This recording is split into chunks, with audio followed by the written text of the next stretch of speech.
that you know.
It's the Hoosier Sophisticated Show.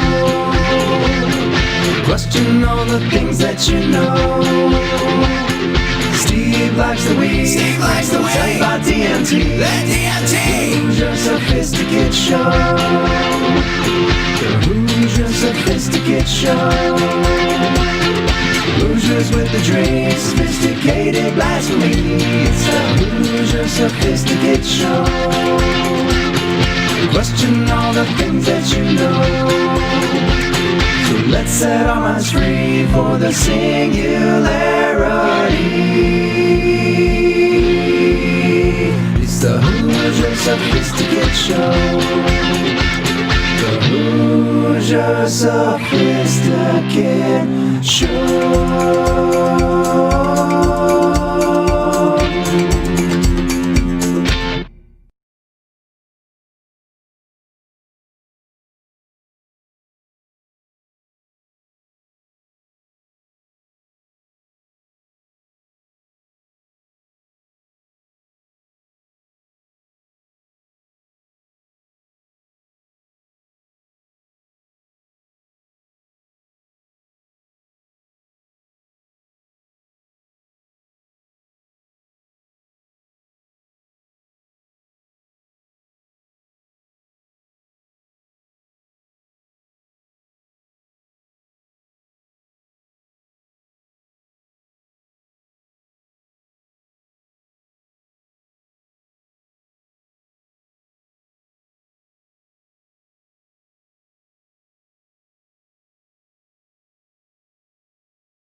It will.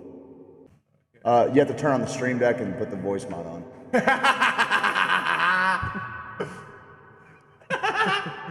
There we go. There we go. Does it say launch it? Launch it. Hey, I'm gonna install this. We good, guys? All right. I'm gonna install it real quick. Oh, there it is. Hey! Hey! Let's try this again. All right. Hey, y'all. Welcome, ladies and gentlemen, non-binary, sentient artificial intelligence, flora and fauna alike, to the Hoosier Sophisticated Show, July 13th edition, the year of our Lord 2020. Boy, did we have a weekend. What a week, Steve-O. See if we got two of them, a mic over there. What a week, buddy. You're on one of those. It sounds like a... Listen. Oh. It's in the cathedral. I got it. We were in the cathedral. We're in cathedral mode, guys. We're in cathedral mode. We got a lot of butts in 1 week. We just got our U-Haul unloaded. Literally Just like within the hour. We rushed to get here in time to do this. I had the greatest weekend of my life. Buddy, your life's changed, man. My life has changed. Hold on. And I'm as happy as I could possibly anticipate ever being. Yourself that. Welcome to the club, asshole. Congratulations. I'll get you a membership card. Thank you. No, I'm so proud of you guys. Like, I kept thinking about it. I'm so proud to be your buddy, your best friend going, dude. Like, it was an honor getting to say a few words. I didn't say everything I wanted to, but I just love your story. I love from the first moment I met you, your willingness to go on this fucking ride with me. Cause I'm a fucking wild card kind of, I'm like, oh, friends here. You're like, dude, you're my road dog. Like we're in. You're my brother. Like that's the shit. And now we got Mike here too. Yep. Like the South Side coming back together. The fact that we got a lot of our shit from the Spanish Society, the fact that the wedding took place at a place where you have made dreams come true since your childhood, where you and Missy have created memories, where we had an awesome memory with your kid for his birthday party. All of this coming together and sharing in some love in the wild wilderness, which if you haven't been to the Big Piney River, it is the land before time. Being up there on the bluff with these fucking people, with you fucking bunch of weirdos in the woods, man. I am in love with this aspect of life, but I actually woke up today like mad. I'm like, I should be as happy as I've ever been. I'm mad. I'm just fucking mad. Couple things happened on the river. And more I think about it, I'm like, what the fuck? We're going to get into that. We'll cover it when we talk about cannabis news, I think. It'll be, we will a little bit. But the other deal is that... I just want to bathe myself in love and the wilderness. That's what I want to do. Like, and the fact that I'm a petulant little pest. I get it. Discipline is what I need now. I know that discipline is going to lead me to a life that is going to allow me to do things like Cotillion more. Because I ask these people who kayak all the time, and they're going down the rivers. I'm like, does it ever get old? And they're like, no, it really doesn't. No, man. You just get out here, go every weekend, kind of see something. Saw a monkey. Yes. Saw a monkey on the road. I thought everybody Did everyone see a monkey? No, everybody didn't. Not everybody saw a monkey. The first person came up to me was like, "You see the monkey on the river?" And I'm like, "I'm no doctor, but that monkey might be right." I was like, "There wasn't a fucking monkey on the river." And they're like, "I promise you, there was a monkey on the river." And I'm like, about 4 other people came up, corroborated this story. There's a little monkey. I'm going to tell you right now, bud. The monkey looked, I locked eyes with the monkey about an hour and a half into this trip, 2 hours into this trip on the river. And I swear to God, the monkey's like. Somebody say he looked pissed. Yes, he did. He did not look happy. And I'm like, okay, like, why is that monkey look so mad? This is why the monkey looks so mad. He's on the middle of a kayak, chained to it, mind you, like a leash, but chained to it. And this is the land before time on each side of the river. It is monkey heaven. I assume that's He's monkey just trying to get in the trees. He's like, dude, what are we doing out here? This is not my element on the water. Remind me of Ace Ventura, though. Ace Ventura 2, when he's on the raft in the water and the monkey's trying to bite his thing. Yep. He's like, yeah, bite it. Get it. Use your little monkey teeth. And then he notices the waterfall's coming up and the monkey's like, see you later. And he just dips off. That branch. I'm like, dude, that's like a monkey's out on the Big Piney right now, dude. That was one of the most amazing experiences of my life, and I just want to keep experiencing things like that. And I need discipline in my life so I can do that, but I'm also like, I don't want to do things even if I tell myself to do them. Like, I want to do yoga and I want to spend more time with my kids, like locked in on learning shit now, especially with COVID and all this other shit going on. Like, lock in for an hour a day where I'm like, hey, I'll teach you some shit. Sure. Hey, kiddos, I'll teach you a thing or two. No doubt. So all of that kind of pissed me off, but then I go back to, dude, the smiles and the laughs echoing off the trees in the woods. My guy over here with the one-liners and that when people are playing music and we're getting all together. One of my favorite parts of the entire trip is you had your costume on. We're like, hey, everybody's like, where's Craig? He was putting his costume on. Well, we kick on some good tunes. It's kind of like some doo-doo-doo-doo-doo. And Craig comes out of the woods in this full white garb with this golden thing. I got like an old gladiator mask on, a toga. We start like grooving right into each other. I take a peek at the crowd and they're like, and I'm like, you fucking weirdos, look at us! Look at us right now! We should not be like, that seems normal. I know this is not. What have we gotten ourselves into? No doubt, man. No doubt. There was first off, I can't thank everybody enough for making the trip out there. It wasn't close for anybody that came, outside of maybe our buddy Lance Storm. He lives in the neighborhood. Lance and rolled Sean, out of bed. Lance and Sean came by. Great dude. When the rain came, Sean was like, how can I help everybody? Yep. Immediately. But what was great about it was the rain was the best rain just ever. what we needed. Like, all we did was get the electronics out, but then the canopy that is provided. Nancy. Well, she was like, you're telling me that it rained up there? And I'm like, yeah. She said, we haven't had rain down in the holler, which is at the bottom of the hill. Down the holler. We haven't had rain for 3 weeks down here. You're telling me it rained up? I said, oh, yeah, it started to – our buddy Nathan started singing the way he do, and he brought the rains. He brought the rains, and it started to go – and it was great because I was like, okay, we had a rug that we had taken down for the wedding ceremony the night before, and pretty nice rug. You know, I'm like, we picked it up. I'm like, oh, man, after we're done with this thing's going to be nice in the house. Really tie the room together, you know? And it was it started to it started raining. I'm like, oh, I'm gonna guys, I'm gonna take your seat, but yeah, Kyle's over there. Kyle lurking? Yeah, he is. He's in the shadows over there. Lurking. You can bring a chair closer. I made the Lebowski quote, and that's just to see if he was. I was thinking about it. But I rolled that up real quick, and I was like, oh, I got a projector down at the Spongles zone I need to go get. So I ran down there. That's my favorite Craig sentence right there. I gotta go get the projector out of the Spongles zone. We packed that up, and then when I got back, it wasn't like everybody rushed off to their tents. No, everybody went back out to the dance floor and just started dancing in the rain. And I went to go get the equipment out of the rain because I grabbed a speaker, took off. Yep. I was like, I gotta go back and get the rest of the stuff. All the stuff was gone already, and there were already like this group of people moving to the sounds of the rain coming down now. Yep. And it was a cold rain on a hot night and Yes. lasted for about 10 minutes. Yep. And cooled. It drizzled through the rest. everything It down. drizzled through the rest Yeah. of the night, but it was like the canopy really didn't let it. I wasn't through. sure if that was the trees. Yeah, it just You know, the didn't really wind let it blowing in the through. trees. Yeah, it was just it was awesome, man. But It couldn't have to been any start better. it all off, the wedding was. I mean, I don't think Miss and I talked about it. I don't think we could have planned. I mean, we certainly had a plan for how it was going to go, but not having a wedding planner like a professional putting this together. This was an entire production that was made possible by our friends. Our friends came out and they made crafts. They lined the tables up, and we borrowed some Edison lights from the Spanish Society, and it was lit up like any professional outdoor wedding you have ever seen. This is a venue that maybe has hosted one or two weddings before, but I would say there were like maybe 20 people. And even after cleaning up yesterday, the property has a guy that kind of stays up there and maintains the property and everything. He was awesome. Jeff was awesome. And I went up to him. Chainsaw guy? I said, "Hey Jeff, not chainsaw guy. No, the guy that was staying in the trailer." Okay. But again, that guy's great too. He's like, "You need some firewood? I'm gonna go pull you some logs out of the woods. I'm gonna cut you some firewood. We're gonna build a big Who old was the guy fire." who ran over the fire pit? That was late. That was What a wild like he card. was just coming to visit Jeff up You go, on the hey hill. man, there's a fire pit there.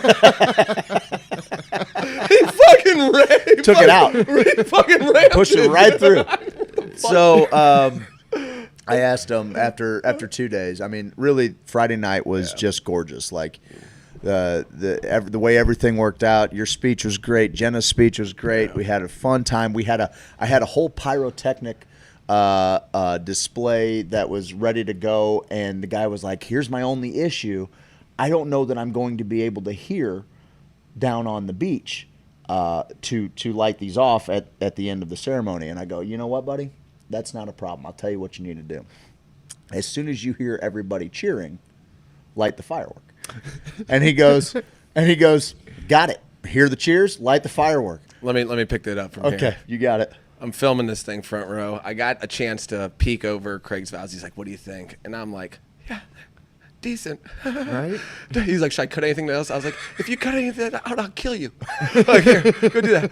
So he delivers the vows, and buddy. And I knew that Missy was going to bring the heat. Oh, you had to step your game up. Sure. Because both you guys get it, man. And you're both wordsmiths. You're both super intelligent. You both get it. Like, you're both fueled by the vibrancy of real love. Yeah. Like, and to put that in words, that's why people love poetry and all that shit. That's why we've been getting off on fucking, songs and music for our whole lives. Mm-hmm. So he delivers a speech, okay? Well, not a speech, it's vows. And I swear to God, remember, what was it, about 2000 what? It would have been 5. That's what I thought. 2005, it's fucking Astros Stadium. Cardinals. And Brad Lidge is throwing heat. He's the best closer in the game. Best closer in the game. Yeah. Well, Pujols comes up. The crowd is going wild. Yeah. Pujols over here, blah! With his thing. And everybody in St. Louis is like, "Oh, the dude just did it." Well, that was pyrotechnic time, dude. So the guy's like, "Shoot him off, baby. This one's game over." And it starts a spectacle of fireworks. The likes of that part of the river is probably never seen. Yeah, fair St. Louis. Like, it was some bad mamma jammas, but ultimately it worked out because then more fireworks came, which is confusing all of us. So what happens here? But it was so funny. What's great is that there's some people that know there's going to be some fireworks at the end. Because I told everybody, hey, right at the end, we're going to have about 3-4 minutes where Missy and I are going to get some pictures with fireworks. We'd love everybody to kind of pile in behind us, and we'll get some fireworks in the background. Really an opportunity for Chris Smith, one of the coolest guys in all of Missouri. And if you're involved in the cannabis industry, you know who Chris is. This guy does, I think, more work to cover the industry than anybody. I mean, he's at every event taking pictures, and I was just happy to have he and Christina there because I love them. I love them, and that was something that we were talking about throughout the weekend, man. Like, for Cotillion, for me, it's an opportunity to get this group that we've cultivated online that has grown organically. Where we get to practice what we preach. And when we get to be in the flesh together, we get to actually express our love for one another and help people through maybe anxieties and show them a world that exists, even for just a short amount of time, where love rules all, And so I'm hoping Kristen gets some seats. So I'm the only person that knows what the cue is for the fireworks. So mind you, I just gave my vows. Everybody starts going nuts as soon as I'd say my vows. And there is this split second in my brain where I go, "Oh, fuck." Yeah. And sure enough, as soon as it happens, our buddy Chris Wolfenbarger said, I got to say I've been to a lot of weddings, and this one's certainly the best one I've ever been to. But I've never been to a wedding that's had a halftime show before. Had a nice little Lady Gaga comes down on the wire. And it was what was kind of neat is everything that happened, and this is just kind of how Miss and I live our lives, is like nothing's ever really a big deal. We roll with the punches, whatever gets served, like things happen for a reason. We call it the no plan. Like, we have a rough idea of what we want to do.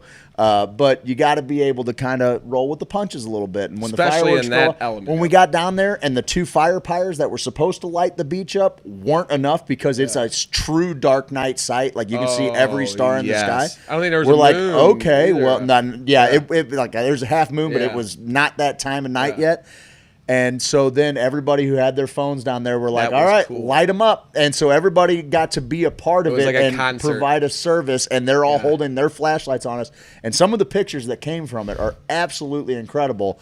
The lighting ended up being perfect. Well, then Missy did her vows, and we're like, oh, maybe there won't be. Boom! More fireworks start going off after that, dude. We're like, at this point, I can't figure this out because the display was all fused together. Mm-hmm. So I thought we had shot our wad, and so you gotta go at least twice on your wedding night. Yeah, for sure, naturally. And so to get the scoop on all of that, like, it was really funny. People are down there. We had borrowed some fire rings from the campsite, and I knew I needed to get them back. I didn't want anybody to worry anything. Those locals they'll steal a fire ring. Did you get left out there? So I'm making sure that Jeff, the guy that's helping us out, isn't just like stuck trying to get hot logs off of this thing, and so naturally, like, all these cars just start blowing out. And I think that the one car that I'm with is like, they're hanging around. They're going to notice that I'm not. And they probably just thought, oh, he jumped in one of the other 50 cars.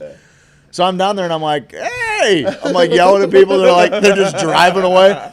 And so Jeff's like, huh. He goes, well, I'm going to run up to the top of the hill and tell someone. I was like, I'm going to start walking that way. He goes, dude, that is a hike. It is a hike. It's a hike. He's like, you're not doing that in a 3-piece suit and dress shoes. And I'm like, feathered bow tie. I'm like, I might, So I started heading that way, and apparently he went up to the deal, and I still have to go up there and sign my marriage license and all this stuff, and take some pictures and whatnot. I got He's a first like, dance. you know what you got to do. He goes up there and he goes, hey guys. He gets up there and he's like, hey guys, is anybody missing from the deal? Anybody missing around here? And they're like, no. I was like, how about the groom? And they're like, oh. So they came down, got me. That was funny. But I was like, I'm trying to. You came up and you're like, who's the fucking funny man who left me? This is my night. This is my night. So I get up there, and I'm trying to figure out what in the hell happened with the fireworks. Like, I understand why they were shot off, but why were there more? Well, locals had just happened to be coming down to the bridge to shoot off fireworks anyway. When they got down there, he said, they're like, oh, they're like, you doing some fireworks too? He's like, I'm going to, but actually, there's a wedding going on right now, so wait until so these people brought a whole truckload of fireworks, and that's why it just kept going. How does that happen? And it just things like that just kept kind of working out the entire time. And that was the first night. We went long and hard for Friday night. Like it was a late night. Everybody's drinking moonshine and dancing and just having the time of our lives. It was a reception like quality to a camping experience, which is something you don't really. There was a section of beautifully lit tables and food and a cooler full of beer or whatever. Yep. Fucking soda pops. Yeah, all the foods you can waters. Drink. It was a crazy time, man. And then you had this little dance floor area with awesome lights, a moon that was lit up. Like, so many people came down to that area, and they're like, get the fuck out of here with that, dude. And I'm like a moon portal. That was the idea. It's a moon gate.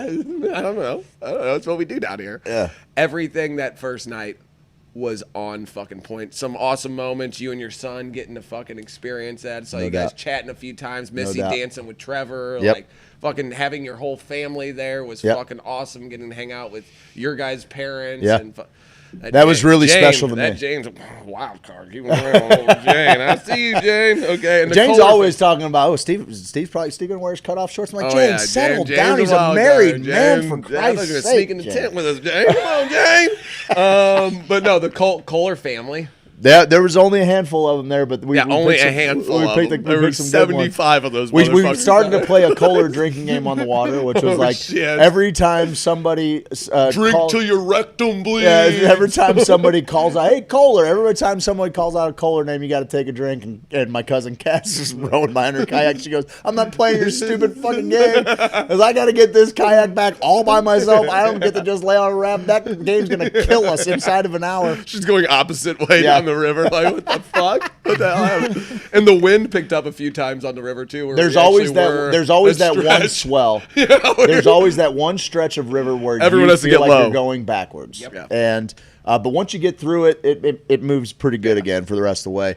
I had the time of my life, and I can't thank people enough for all of the work that they did to make it happen. And that was just Friday night. Friday night was amazing, and then we get on the water.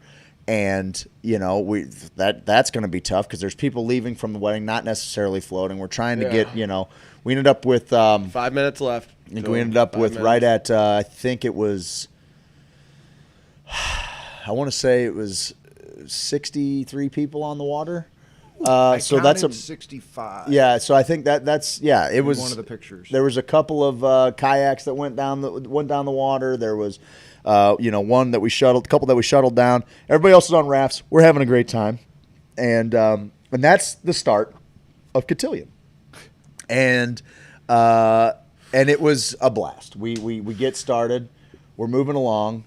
And morning, there's anticipation in the air. Everybody's like, what time do we leave? There's a couple new people there. There's some old people. And there's a lot of people, not necessarily experienced floaters, but there's a lot of people to get down to the river and only a handful of vehicles. So we know it's going to take a couple of trips, so there's going to have to be a couple of waves. So some people were down on that beach ready to get in the water for about 45 minutes. And the people are great. Like, the people who help drive people down there, the people who are chilling down there, for like the people who help consolidate coolers, the people who help fucking bring snacks, the people who are well-versed in this type of shit, helping the people who are like, oh, what do I bring? You know, it's like, I was like, do we bring towels? But it's like, no, every time you bring towels on the float, it's soaked anyway. So you only need the bare necessities. And what's funny is because I've brought like a bunch of booze and being with this group and not really being like, drink as hard as you can on the, like, that's how I drank. That's how I did float trips back in the day. Now being with this group, I'm like, are there any more waters or cherry Pepsis in the cooler? You know? No, there's 75 beers. They'll be like, yeah, okay, I'll drink one. I drank 4 beers on Saturday. You fucking heathen. 4 beers. How dare you? I used to bring 3 racks of natty on an 8-hour float and knock out 60, 70 beers at a time. We ran out of beer one trip. Yeah. God rest in peace. This one kid, we lost him because we just went full Lord of the Flies. Like, we had like an hour left. And we killed this guy on the river just because we ran out of beer, dude.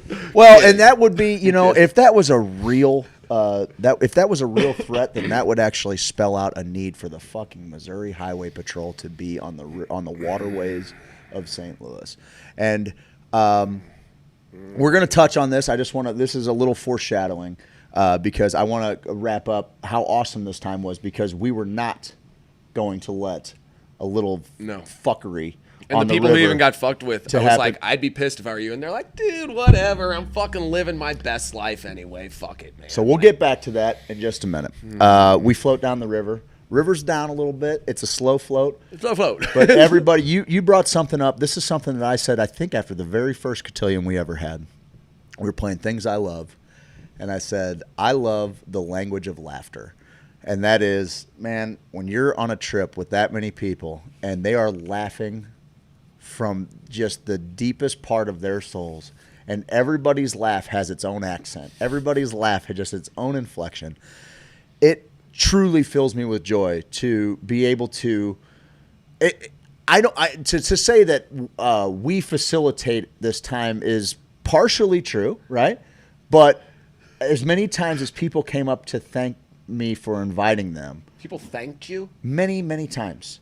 Did you get thanked at all? No. Me neither. You know, what I chose to remind them is that, you know, this year in particular, this decision was very deliberate.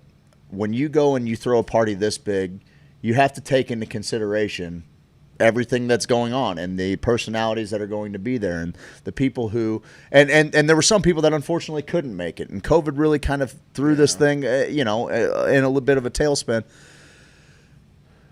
But everybody made that thing special. They made it special with what they bring. That's what makes it great. It's not the lights are fine. The songs around the campfire are great. All of the little things that make it what it is are great, but it's walking around to the individual camps and sharing conversation with them and what they do. It's Jesse Hickman frying up bass when we get off the work. It's me coming home to a pot of gumbo from Chris O'Keefe, you know, which that was, dude, one of the I just want to brag on that for a second. Maybe one of the coolest wedding gifts I got was a cast iron pot, okay, from Chris O'Keefe filled with gumbo. And he goes, I wanted to give you guys your present. It's right here. It's this pot of gumbo. And every time this pot of gumbo is empty, you just bring it to my house, and I'll make sure that there's gumbo put back in it for you. So I was gifted a never-ending pot of gumbo. Let's go over there tonight. Let's go there tonight and test the O'Keefes. Let's test that fucking go. You watching this, Chris? I'm gonna tag Chris and Alan. We are coming over. We're coming over, O'Keefes. Yeah, we'll be there. You're not far from it. It's a fun gift, right? Like that's a cool idea. And so many. I mean, we haven't even opened most of our gifts. That was just given to us right after the river. I got you guys a noodle. Thank you. Thank you. Cool. I caught a bass on it. I know, fucking guy over here like noodling for bass. We had a blast, man. And so then, of course, yeah, the trouble happened around the first, second bend. But then we kind of got split up because of that. We usually keep a lot of the rafts together. Most of it's together. We at least catch up. We at least catch up. you know. Totally, because then there's stops, and then people stop, hang out for a minute, then they might rest a little longer. The other people go on. This year, it was a prop Missouri State Highway Patrol boat, which I looked up all that shit. It's a bunch of fuckery. We'll get in that later. But they got a boat just so some boats are getting stopped, some boats aren't. Some they're going upriver, watching for a minute. So we're all separated now. I'm off a boat. Mike somehow attached himself to the back of his raft and kicked his legs like a goddamn fish and went, like their boat, the front end was a rooster tail. He had a goddamn rooster. I don't know how he did it. They were gone. But that was like, it ended up being really great because I was like, oh no, my smokes and my drinks. Okay, I'm sure there's something I can scrounge up over here, but I was like, I'll catch them. Sure. So I got to spend time in each boat trying to catch them. And that's usually what I'm trying to do. Each boat I got to, none of them could catch Mike. Just one man. I got on boats where we were 4 people paddling like Colorado whitewater. Everybody's buckled in, baby. I'd get a glimpse because Joe has an umbrella, a hat. She's out there. Jenny, I can tell her from a mile away, and I see Mike he's in the front of the raft, hightailing it. I'm like, I can't. We got 4 people rowing. How are we not? We were losing them. They're gaining speed. Yeah, I'm like, how? They're going 14 knots on this river. I don't how. So but then each boat I got in, they're like, we'll get you to them. Yeah. And about a half click down the they're like, we ain't catching it. We're going to let you out on the side. And at one point, I'm like, all right, I got to get to this riverbank and run. That's the only way you know me. That's the only way I'm going to catch it. I got on the bank and I started running. And that's when Ashley was like, get in the boat. We'll catch them. And I was like, I've been through this before. We will never catch them, just so you know. Mike is a machine, so some sort of rowing machine. I don't know if he went to school. Yeah, he's a Harvard. Yeah, he's a Harvard row team. But Jesus Lord. But getting to, I almost killed 2 people with laughter. Yeah. Going back to laughter. Because I was just fucking paddling along, and they're like, this guy's struggling. Yeah. And I'm good at self-deprecation when that point, like, oh, they left me behind. I can get why. And people are like, yeah. And I'm like, real funny. But then, like, just hearing the laughter and all that stuff, it was so, it filled me up to the point where I just want to do it all the time. And I know too much of a good thing. You know, it's like too much of a good thing. But we can fit more stuff like that in rather than 1 or twice a year. It's also, so there are people in St. Louis that are kind of, privy to the party a little bit more often. They're closer, so we have events here in St. Louis. They can come out to these things and feel that love on a smaller scale at these different events we might do at Truman's or at the Spanish Society or whatever. To have people from all over the state. My buddy Josh came from Kansas. My buddy TJ came from Arizona. My buddy Luke came from Kansas City. Matt, who married us, came from Kansas City. Like, we had people, the Crawfords came, Amber came, people from the center of the state came. Yep. Wolfenbarger was there. Like, we had people from all over the state coming to share in our love and then also be a part of Cotillion. And I was so excited for the people that were just blown away by what was going on Friday night. And it was a production. Like, it was awesome. But I was like, but I told the couple people, I'm like, hey, the pro move here is like, go get you like 3-4 hours of shut-out at night. You're not, I know there's a lot of FOMO. You never want to go to bed too early. I never want to go to sleep ever when I'm out there. Exactly. You never want to go to bed I went too too hard early, the first night. I stayed up till 7:30. Me and Jenny the first night were like, me just stay up. I think I did. Late night. I saw the sun come up both Friday and Saturday, and Thursday I was up till 4. I made it till 4. So, the second night we go to 4, and we were having this conversation like, should we go to bed? Should we like? Didn't want to. Should we like maybe one more drink by the fireside? Yes. Yeah. Okay, fine. But and then weighing over us is also the idea is like, we got a lot to clean up tomorrow. I have life to get back to. I can't sleep all day Sunday. There are 3,200 glow sticks to pick up. There are. They get free admission next year. Dude, stick picker up. I'll unbelievable. Make sure of that. So then I experienced a rip in the time-space continuum on Saturday night because I went to bed. I didn't get to go to bed until about 7, knowing that we really needed to start cleaning shit up like 9 to get things going. Like you know? now. But yeah, like for real. But like I was in no position to do that, and I just wanted to take my bride back to the cabin and get a couple of hours Of bone time. of boning. We go back to the cabin, and I lie down, and we get some sleep. I get to sleep right away, and I slept for 12 hours. I was like, oh my! I woke up in a panic. I was rested, but I woke up in an absolute panic because everybody was going to be gone. I didn't have a chance to say goodbye or thank you to anybody. I was thanking people throughout everything, but I didn't get a chance to say goodbye. And Yeah, I also, I hope like hell everybody wasn't tasked with cleaning up a bunch of shit. Like, I got to be there for that. I see your van still parked down at the cabin, and I'm like, okay, the Elgins are still here. That's good.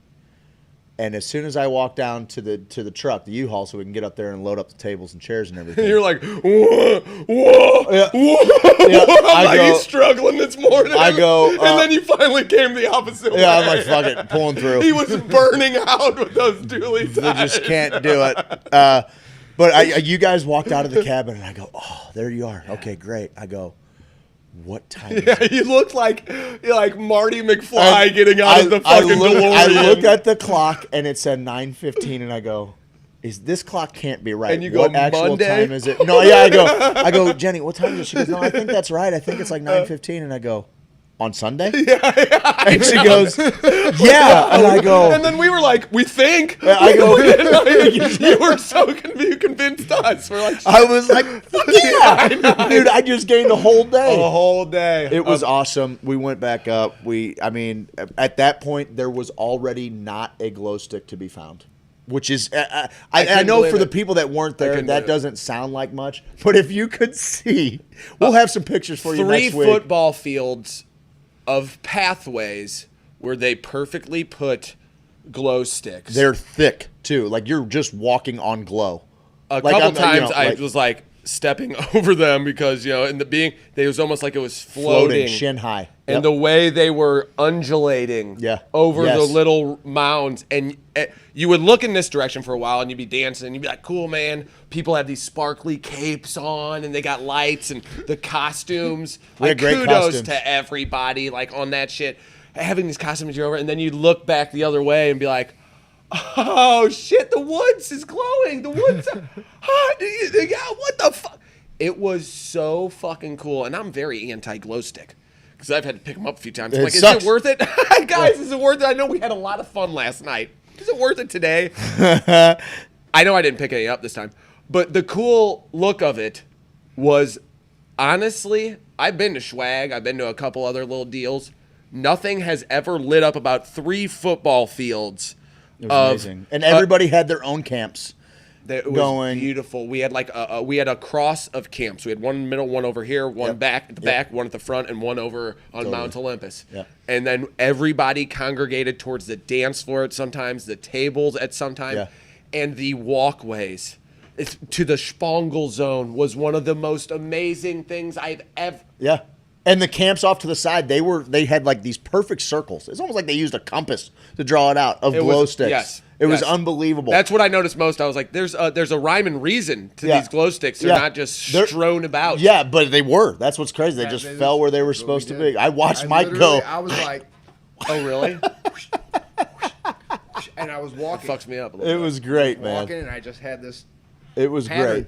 I would clean them up again. I had the time of my life. I couldn't. Seeing people dance and sing that you would be like, oh, I didn't know you're a dancer or singer. And then like someone who knows them really well would be like, they're not.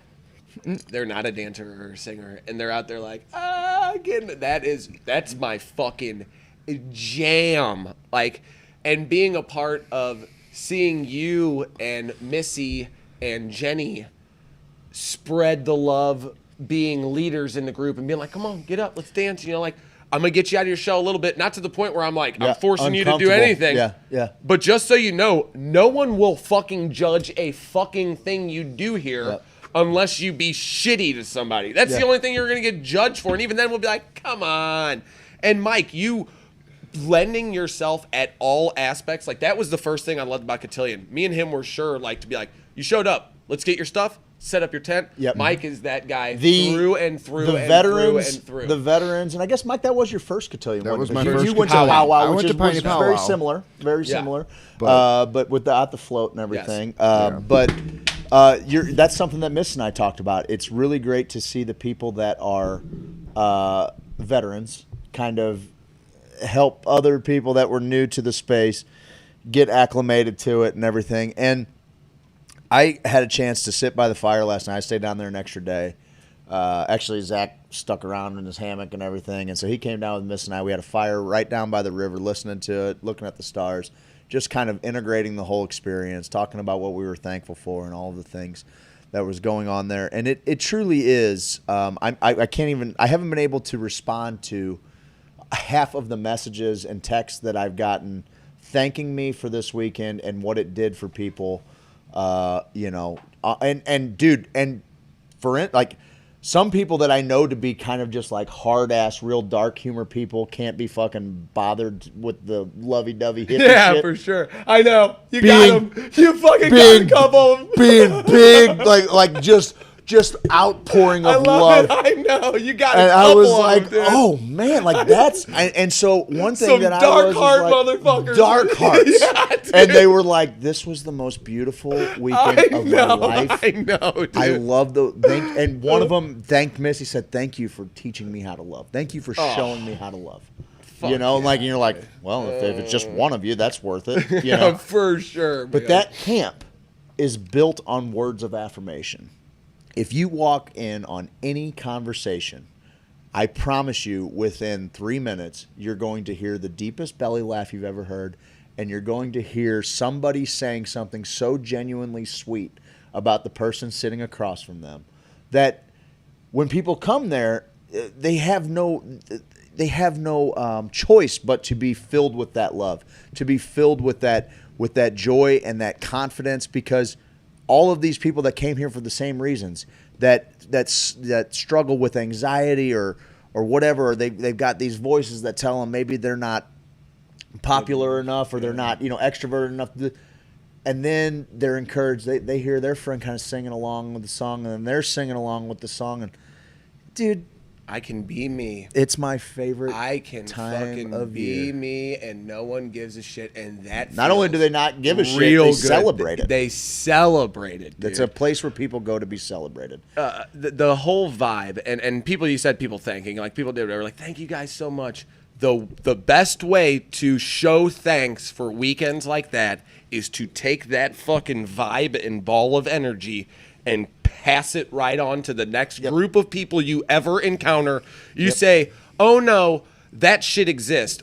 I went on a float trip a few years ago where it was your typical 18 to 25-year-old float trip. Everybody got hammered, wasted. There was fucking drama within the group.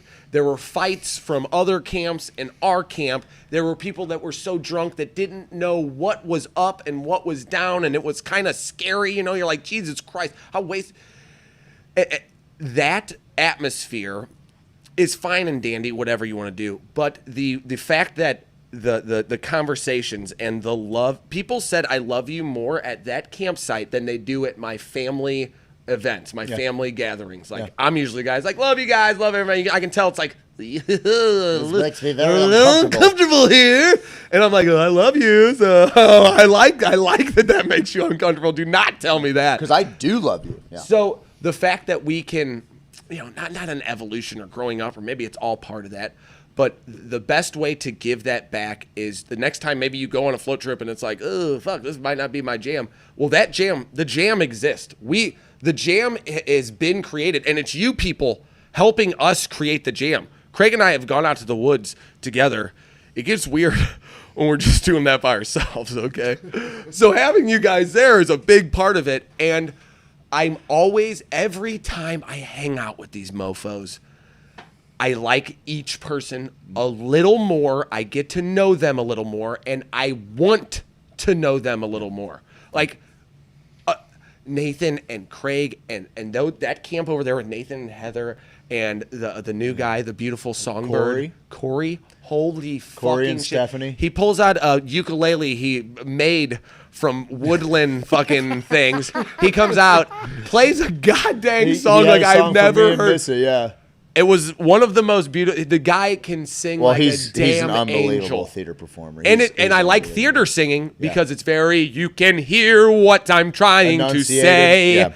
It wasn't us going, yeah, we're just getting guttural. So it's so cool to hear that shit, and he can project his voice. And your brother, dude, I'm so proud of him. Coming out of his shell, fucking finger picking the guitar like nobody's fucking business, laying his thank heart COVID for that. on the line, dude, putting it out there, and he sings these beautiful ballads of that everyone is drawn into. And you sometimes think, oh God, are people really paying attention? Then after you're done, you're like, people are like, holy hell, you're like, changing.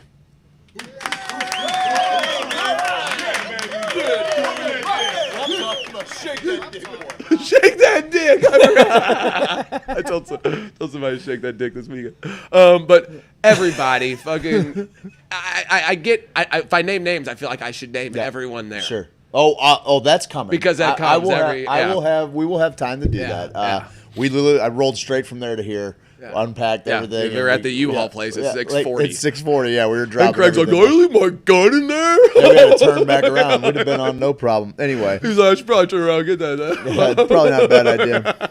Yeah, if it was a high point, I'd have left it in there. He goes, fucking real girl, I would have left it. It's my favorite shit ever, dude. All right, so yeah, I mean, I can't get in, people. Get in. The weekend has charged my batteries. It reminds me that love is real. And you were talking about people thanking me. It's such a beautiful opportunity to just be a mirror.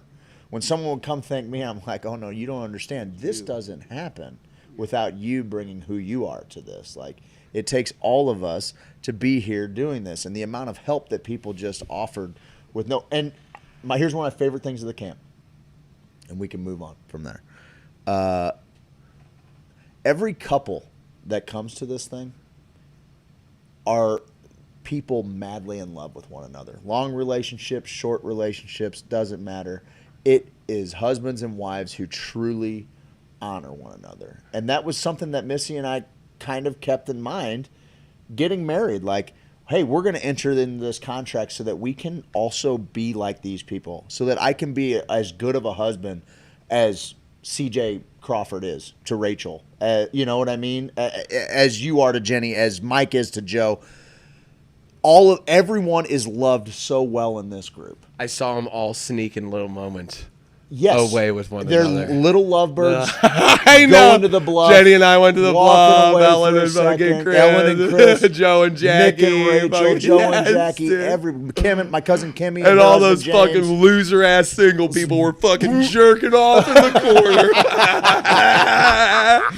But for real. It is so powerful to... it's one thing to talk about being those people, to try and be that kind of love. It's another thing to see it in action, and to see it in action for 48 solid hours. Some people were there longer, you know. It was the best weekend of my life. I heard one of the greatest comments of all time about Nathan singing. Zach Elkin goes, "Jesus, Nathan, you even made God wet." Oh, because it rained when it... One of my favorite things. That is fucking awesome. Busted up. I'm like, he made God wet. And God's a dude. Duh, naturally. We got any comments? Yep. Hey, hello, friends. Going to have to catch this later. Working the concession stand at Garrett's ball game. That comes from our Hoosier of the Year, Jennifer. And then she brought light up flower crowns. She's the most caring and thoughtful person that has ever existed. Every single person there had a light up flower crown to wear as they walked around through camp, which were awesome. You could see people floating around. There was an altar that we always typically have an altar. There was an altar down by the Springfield People's tent that was beautiful. It was lit up. Take a crystal. Hopefully, it brings you positive vibes. And dead smack. I still got it in. You guys want to see it? Dead smack. Yeah. Dead smack in the middle of the altar was a picture of Nolan. So Nolan was with us in spirit. throughout Cotillion, which was awesome, man. Your speech was out of this world, says Christina. And the dip, when you dip Missy during the I had to. I was trying to get a picture. Yeah, you didn't have to. No, I had to. I didn't wait for him to tell me Kiss the Bride. I got the pyrotechnics show so we could get a badass picture with the fireworks behind. I said, sorry, babe, we're just going to do this all backwards. We did the reception before the wedding. I can kiss her before I say I do, That was a good call. Chris Smith and Christina Fromer are badasses. I love them. I love them. They're gangsters. Christopher Crawford says, squirt, squirt. They said they miss us. They were in awe of all the stars that were out there. You could see the Milky Way. Oh, you could see the cosmic dust. Yeah. Chris Smith said, we love all of you. What an amazing experience we had this weekend. Best wedding ever. When he came up to us with the smile on his face the second night, it was like, I fucking love you guys, man. We're like, dude, we love you. The smiles that were going on in that moment, I'll never forget. For like a week or two. CJ is cooking dinner, and he said he has chills just listening about the stories, man. It was amazing. Stephanie Gresham's watching. She was Stephanie was one of the MVPs. My brother and Jenna. She gave the blessing. She did. Which usually I'm like, no, it was amazing. It was the history all that shit of was the on Jubilee. Matt Turner. That's why we chose Matt to marry us, because he knows how to set. He knows how to do it. We had a meditation to open the ceremony. I know, you motherfucker, dude. You motherfucker. Like this is a Duncan Trussell wedding or some shit, dude. This is my shit. I'm gonna start chanting here in a minute. I'm really gonna lose my shit. That's how it's supposed to be done. No doubt. It reminded me of Braveheart when he sneaks off. Well, with the one chick of my favorite into the woods. You know what I mean? Yeah, they get married, and then the fucking. Well, did you do Prima Nocte? I didn't. Prima Nocte, or the English get to have their way. Oh, I didn't get it. Kyle from the shadows. Prima Nocte joke. Got him. Okay.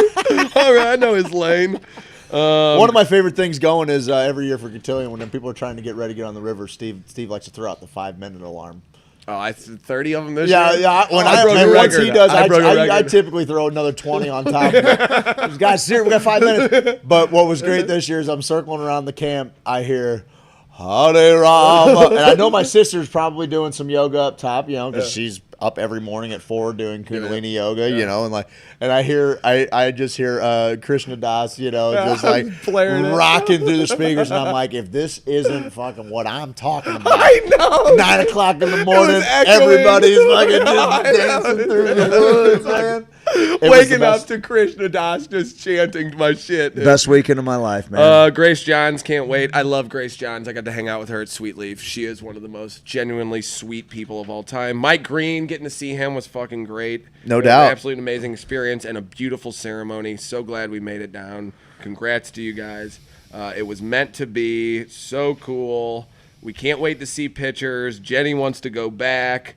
Total God moments is what Ashley says.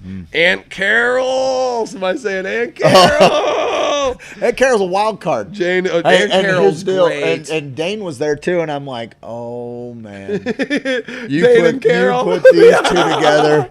Might as well invite Dan Doggendorf in there too. Oh shit! This could go a couple of different ways, and sure enough, it went exactly as I anticipated. It was amazing. They were okay. I love when he gets Listen, settle in here. We just first off, I do want to read Mike Rankin's comment because I thought it was pretty cool. No, I lost it. Craig drank so little beer, the Kohler family is considering taking his R back. For real. Coley. That's not far off. Dude, at the end of the wedding, Craig goes, you should head back up to the top camp. Be a lot Kohler if you did. You would have thought it was fucking Eddie Murphy at the fucking Apollo the way his family's like, oh shit. Oh, we got him. We got him with that. And I'm like, he's got better jokes. He's got way better jokes than that. Mike Rankin says, it was the first time I'd been around a bunch of couples who weren't subtly belittling or criticizing one another in some way, thinking it was funny and making a joke about it, but it's still there. Basically, like he had mentioned that. He's like, I mean, everybody here is just, they're just in love. Everybody's in love. And you want to talk about, I mean, I don't know. 2,000 hugs I got over the course of 2 days. Like, and these aren't just I'm like, riddled with COVID. Yeah, these aren't just like, like bring it in here and just barely like. Oh, no, buddy. these are full-on embraces. Hugs. You're grabbing people's lats. We made You know sure what to I mean? cough into each other's Is that a mouths. lat? Tismus A lot dorsi. of licking of the noses and faces. Yeah, which sure. was Well, weird. Like, naturally. you know, I like lick- to. There was. My hand was licked a lot. Oh yeah, it was weird. My hand was licked a lot. a ton actually. Yes, So I that's licked it a true. few times. When you were sleeping, I was one of my favorite parts of the wedding. They did this awesome thing. I was grown up Catholic, and actually an article that came about them getting that fucking money days really pissed me off too with the COVID shit. But anyway. The washing of the feet was always my jam. Like I was like, Jesus, fucking wash these dudes and chicks' feet. Like that's putting yourself like saying I'm not above anybody. Like I genuinely love you. Like that's why I think people who work at nursing homes a lot of times it's like, nursing homes suck. They get a bad rap. Well, those motherfuckers are wiping asses and cleaning feet and doing all the shit no one else wants to do. They're getting paid $10 a fucking hour to do it sometimes. Like let's think about this. So the fact that you guys had this foot washing thing, I was like, oh, awesome. So I wanted to get in real good, And I was like, man, I wonder how long Craig's been wearing those fucking shoes in the heat. Kind of thinking to myself, just thinking of my own sweaty feet. And my sandals rubbed my top of my foot raw. Gross. Like, there was just an open sore So gross, on my gross. feet. So I see Missy grab the thing, and she's got the water thing, and she's like, kind of just. Very gently. Yeah, just kind of like, I wash them toes. I love you. You know I love you, right? Without me having to fucking go to She's town. actually really good about it. She's always trying to give me pedicures. Well, she dumped the water and then got into it a little bit. And I'm like, it's kind of funny, just imagining in my head, where I go. And then you had to do her feet, and I'm like, oh, here we go. I figured he'd be like, like, Jesus Christ, Craig, you're just washing the motherfuckers.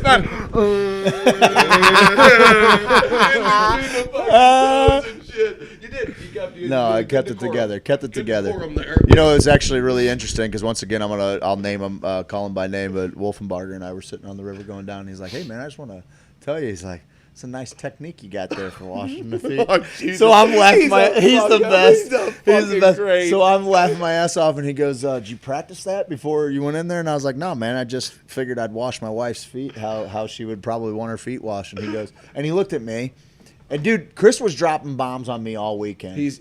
He was dropping bombs on me all week. I'm talking like knowledge bombs. Like yeah, I know he's just great with that deep, too. Deep shit. Like, and he's like, I was like, yeah, no, man, I didn't practice it. It's funny you asked because we'd actually talked about like, hey, we want to have like a little run through on what we need to do here for this, and I was like, we'll figure it out while we're down there. And I go, no, man, I just figured I'd wash her feet, kind of how she'd probably want her feet washed. And he looked at me and he goes, just a simple act of service for the person you love. And I'm like, that's the idea. Like that was the idea for me is like, I'll wash your feet. I'll crawl over broken glass for you. I'll push every one of these broads in a puddle so you never have to get your feet wet. You can just walk right Settle over the down, top of them. like, push Okay, I'll Jenny do down that. in I'll the push her puddle, push right. Jenny I'll push you in the water. If you get in my gal's way, I'm not getting her feet wet. Yeah, we're taking this a bit far now.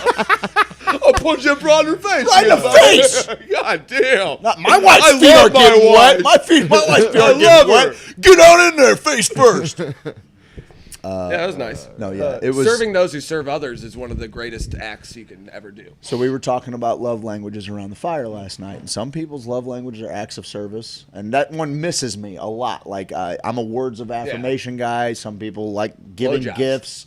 Some people like digital play. Yeah, That's two of them. those guys go hand in hand. We were talking about that, and I was talking about Mike by name and Zach Elkin by name and Matt Neal. Matt Neal hung around all day Matt yesterday and helped, just with everything. He's a lot like Mike, where dude, they're there to help every they're chance just they get. there to help. And Mike and I had a couple of intimate moments in the woods, without you guys clothes on. smooching. Yeah. But honestly, where I had an opportunity to just tell him, man, like, and I said this to everybody, so it kind of takes the value out of it. But I like, you're the best of us, like everybody there. I truly feel that way of like all these people that are going there is just people, like hand-picked them, hand-selected Yeah. these people. Yeah, from- you're from- I've initiated. been watching all of these people for years and years. like, and, and years. I've just the been best like, thing was is you, like you. by the time we really got the woods glowing on Saturday night, People weren't even weirded out by the virgin sacrifice. I saw a few people barf, but I figure that's purging. Yeah, that's just purging. That's spiritual. I That's don't just start getting my the- journey until I'm like, all right, So- time to go. I'm also like always acutely aware of like there was another group that was there camping, been going there for 20 years, and we were waking it up. We were waking the trees up that night. About It was loud. 3:30, 4 o'clock in the morning. It was is when loud, the last and real I was loud tunes really were playing. trying to get the tunes tuned down. That's typically my MO. Like I love it up till about midnight, and then I'm like, hey, other people paid here to camp, and there's actually a house that's like 50 yards down the road, like. Whatever. Anyway, so, but I was, that's just in the back of my mind. I don't want to be a good neighbor. Yeah. If I went to the woods to have a peaceful little time in the woods, like, well, actually, if I saw a party like that was going on, because I actually, get real. I invited those guys from the very beginning. I said, hey, listen, guys, bunch of weirdos in the woods this weekend. Please come up, stuff your bellies full of food. There's plenty to drink. Party with us. It's a cool little Prima crew. Nocte. Yeah, Prima Nocte. Yeah. It's a cool little group. I just made the offer. They were super cool. Yeah. But at the end of it all, after we pretty much got everything, put up, I went and talked to Jeff, and we'll wrap this up. I went and talked to Jeff, and I said, have you ever seen such a bunch of weirdos, ever? And he goes, buddy, I've been coming here for 40 years. He goes, I've been helping maintain this property. These woods have never, ever looked like that. He goes, the first night I came out here, I was taking pictures and videos and sending them to my wife. I just, I could not believe how beautiful And you she's guys like, made where it. the fuck did what you are go? you doing? What are you, Burning Man? Where did you think you were going to The Middle first night Missouri? he goes, and so he was like, and I thought that was it. Like you guys had a wedding, and then you guys are just going to kind of have a fun night. And he goes, and I walked out of my camper on Saturday night, and I was wondering what was next. Everywhere I turned, it was something new. There's big, giant, lit up butterfly wings floating through the woods, and everything's glowing. He goes, it was the most amazing weekend I have ever seen. And that's a dude, by the way, when we go do a fishing trip. Awesome. That's the guy. He told me, he goes, I wish we had a little bit. It's Smalley Central. He said, I wish I had a little bit more time with you. With you and the bride. I know you guys had a lot, but he goes, I've got lookout points all over this place. This place has been my sanctuary for 40 years. I was like, dude, this place is my sanctuary too. He takes you to all the He lookout built a points, and rope they're all swing. into like bedroom windows. Yeah, he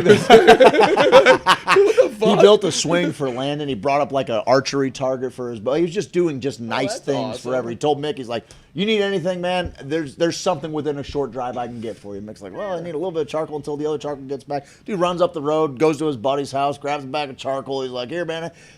He was awesome.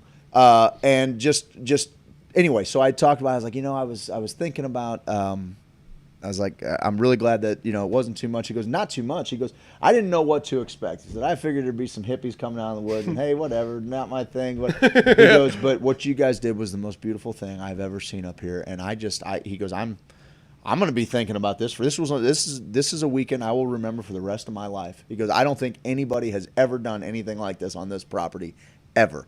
And I was like, all right. I had some fun times as a kid with my folks and their friends and We everything. should build a gazebo or something. We're going to go do something really nice to give back. They used to have a need to honor pavilion. the woods. We used to have a pavilion down there where they did a pig roast and everything, and it just got old and dilapidated and pushed over. I think it would be awesome to do a trip where we go down there and build something, give something back, and then earn ourselves a little party. Yeah, I mean that one cabin is kind of dilapidated. Yeah, and that yeah, one could right. use a fucking Just go easy dress it makeover. up a It's little 2 bit. rooms. Yep, go dress it up a little they're bit. and Nothing. Fix you got them Mike out. here. He knows what the fuck he's doing. No doubt. I mean, it's just something we can do. Make it Otay Handyman Services. You guys There you should go. check them out. Exactly. But anyway, so I also to hear that was great, and then I was like, I just only hope that the guys on the bluff, were able to enjoy themselves talked to because them a we few were pretty loud and everything. He goes, "Are you kidding me?" He goes, "They went down to Nancy, and they said that they're coming down here to have their wedding in the woods." So we inspired, another couple to come down there and do it, and it made my heart swell. Yeah, dude. It was so cool. I didn't know Adam Meredith was going to be there. My guy, him and his gal Daisha Deja. is. So, My God, if her energy, Puzzle her piece just fit everything- right in. They were just such a good. It wasn't even like a puzzle piece. It was just connection. kind of like No. an amorphous blob that we Yeah. all kind of blend in. Yeah, Like, yeah, it's just a gelatinous goo. Yeah, thank you. It's a big goop. We're just a bunch of goopy. motherfuckers. She came in from the get go. They pulled in, and they pulled in, and they're looking kind of where to set up camp, and I was like, you know what? We got from all the way from 9 all the way back. And I knew that he knows Mike Lindner because they're both into jiu-jitsu, you know. So I'm like, Lindner's set up over here. I will warn you, you're pretty close to where the Spangle zone is. So late at night, the music might be weird and freaky, and you know, just something to keep in mind. You know, like typically we try to tuck it back a little bit, but I was like, it's just a place where everybody can kind of come and chill out from all the rest of the noise. And they were like, okay, that's cool, you know. But she pulled up, they rolled down the window, and she was just $1 million smile. Yep. You know, ready to have a good time. My cousin Kim and her husband James were just fucking awesome in the canoe. Danny brought Walter along, his dog. That dog didn't bark once. Best dog ever. Usually we have a no dog policy. And that was kind of a... That dog might have just broke I was going to say, that was a late... Like, for everyone coming... That was a late decision, a late game time decision that happened, and like you know, he became like the Hoosiers fish, the Cotillion mascot. He really did. He had a light around his neck by the end of his laying 4 different down. times Friday night where that dog, I've never seen a dog sleep so hard. Like he was like crossed over, just face mashed against the dirt, living his best life. It was awesome. Getting pets wherever he went. And it was Andy Meyer's coming out party. It was too. Like that was great, fucking man. Cool to see. It was great. I had a couple of great moments with Annie, and there was a shitty moment that happened with Annie. We're going to talk about it on the other side of the break when we talk about cannabis. She pooped her pants. We're an hour and 5 minutes into it. She didn't even fucking like clean it out. She was like, I'm sitting in it. We love you, people. Mikey, let's go to break, and we're going to tell them about I don't know, a couple of, I'm going to call them pirates. But we had an incident on the river, and it was a bunch of fucking bullshit, and it has motivated me in a way with the cannabis industry that I think I needed this to kickstart me, because I was starting to get a little jaded on everything, and I realized that there's still so much to do. And actually it's befitting with our buddy Kyle Kisner here, who's been a victim to this fucking nonsense. And so we're going to talk about it on the other side of the break. Guys, stick around. Mike, take them to the break.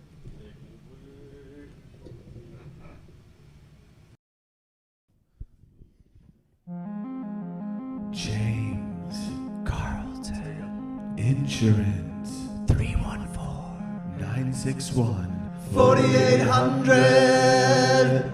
Handsome, amazing, astonishing, astounding, fabulous, incredible, fantastical, phenomenal, prodigious, stupendous, unbelievable, wondrous, divine, fantastical.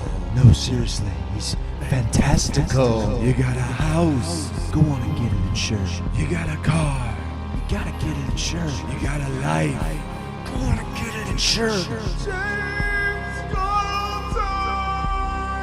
CarltonInsurance.net.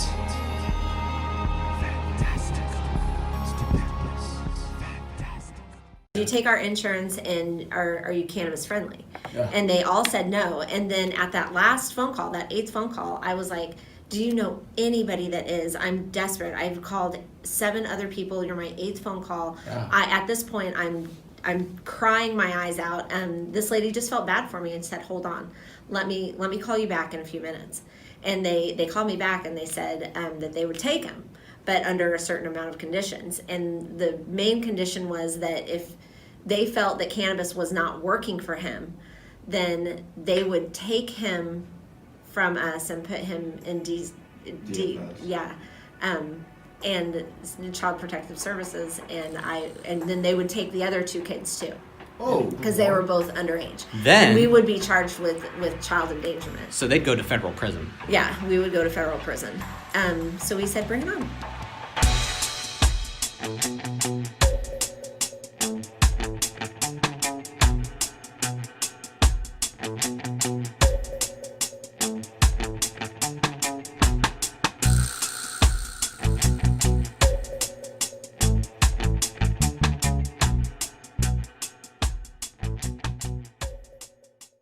Come to Privilege, I got good price.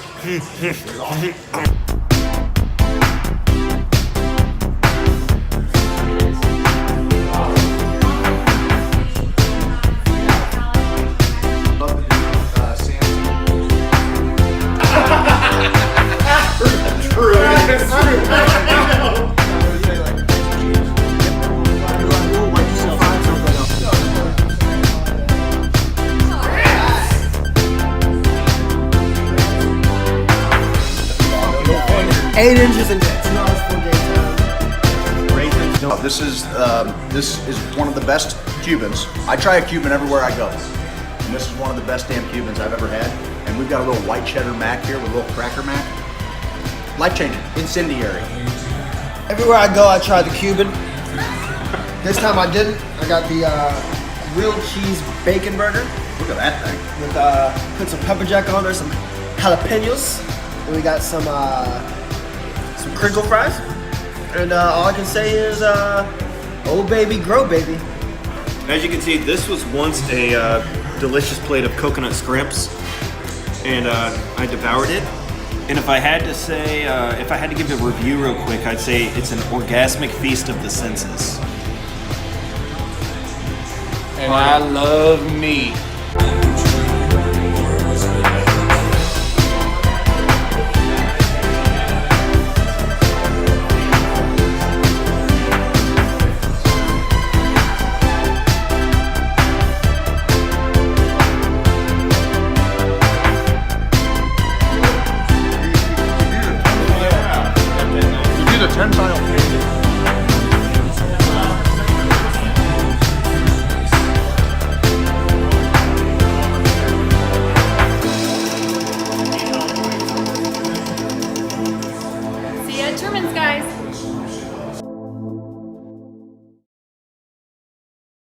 Down at the old Redneck Riviera. Sitting by the lakeside, gonna catch a little buzz. Hey there, pretty girl, give me just a little love. Hopping on my pontoon, I promise it's insured. I called James Carlton for the boat and so much more. Give me that Rita girl, tie up that ponytail. Sit on my lap, pretty girl, and we will set sail. Call James Carlton, we wish he were our dad. Call James Carlton so the girls will know you're bad. Call James Carlton, he will insure us all. Call James Carlton, he is fantastical. Call James Carlton, Yeah, girl. call him up right Call now. Call him up right now. 314-961-4800. Call him up right now. Call him up girl. right now. Hell yeah. Hey there, pretty girl, sitting on the front porch. Getting all wet cause your shingles all messed up. Call Lifetime Roofing. They'll get you fixed up, girl. Fix you up, girl. Call Lifetime Roofing, late night goofing, got the cinnamon whiskey, Girl getting frisky. sitting in them blue jeans, That's what freedom means. gigging on a frog pond. Hearing that sweet sound. Girl needs some shingles, Girl, are you single? call Lifetime Roofing, For some late night goofing. Lifetime Roofing. for some Late night goofing. Lifetime Roofing. for some late night goofing, yeah. Native hemp. Sitting right over there, pretty girl. Realization across the nation. American made. Infatuation. Got your heart racing. NASCAR homeostasis. Who you calling a homeo, There's no Romeo? replacing. Native hemp. Is what I'm taking. Regulating. Pain sensations. Okay. My sleep is better. I'm meditating. From cognitive function. I have more patience. I'm smart. And native hemp is what I'm taking. Girl, get you a warm meal. I know you're tired, girl. Running through that ham field. Kiss me on the cheek. Rope swing by the creek. Ain't no time to spoil. Give me all that oil. It's native hemp. It's native hemp. It's native hemp. It's native hemp. It's native hemp. It's native hemp. It's native hemp. It's native hemp. It's native hemp. It's native hemp. It's native hemp. I'm an outlaw. outlaw, check it and see. Want a poster looking like me. Checking the swamp man for a pretty girl. Being an outlaw in an outlaw world. Hey, I'm an outlaw, check it and see. Want a poster looking like me. Walking my hound dog, surfing that swamp. Catching crow that do the sweetly stomp. Everybody do the sweetly stomp. It's a stomp, it's a wiggle. Turn around, a little tickle. It's a stomp, move your feet. Head on down to Sweet Leaf. Head on down to Sweet Leaf. Head on down to Sweet Leaf. Dude, man, get on down to Sweet Leaf Emporium and do that Sweet Leaf stomp, man.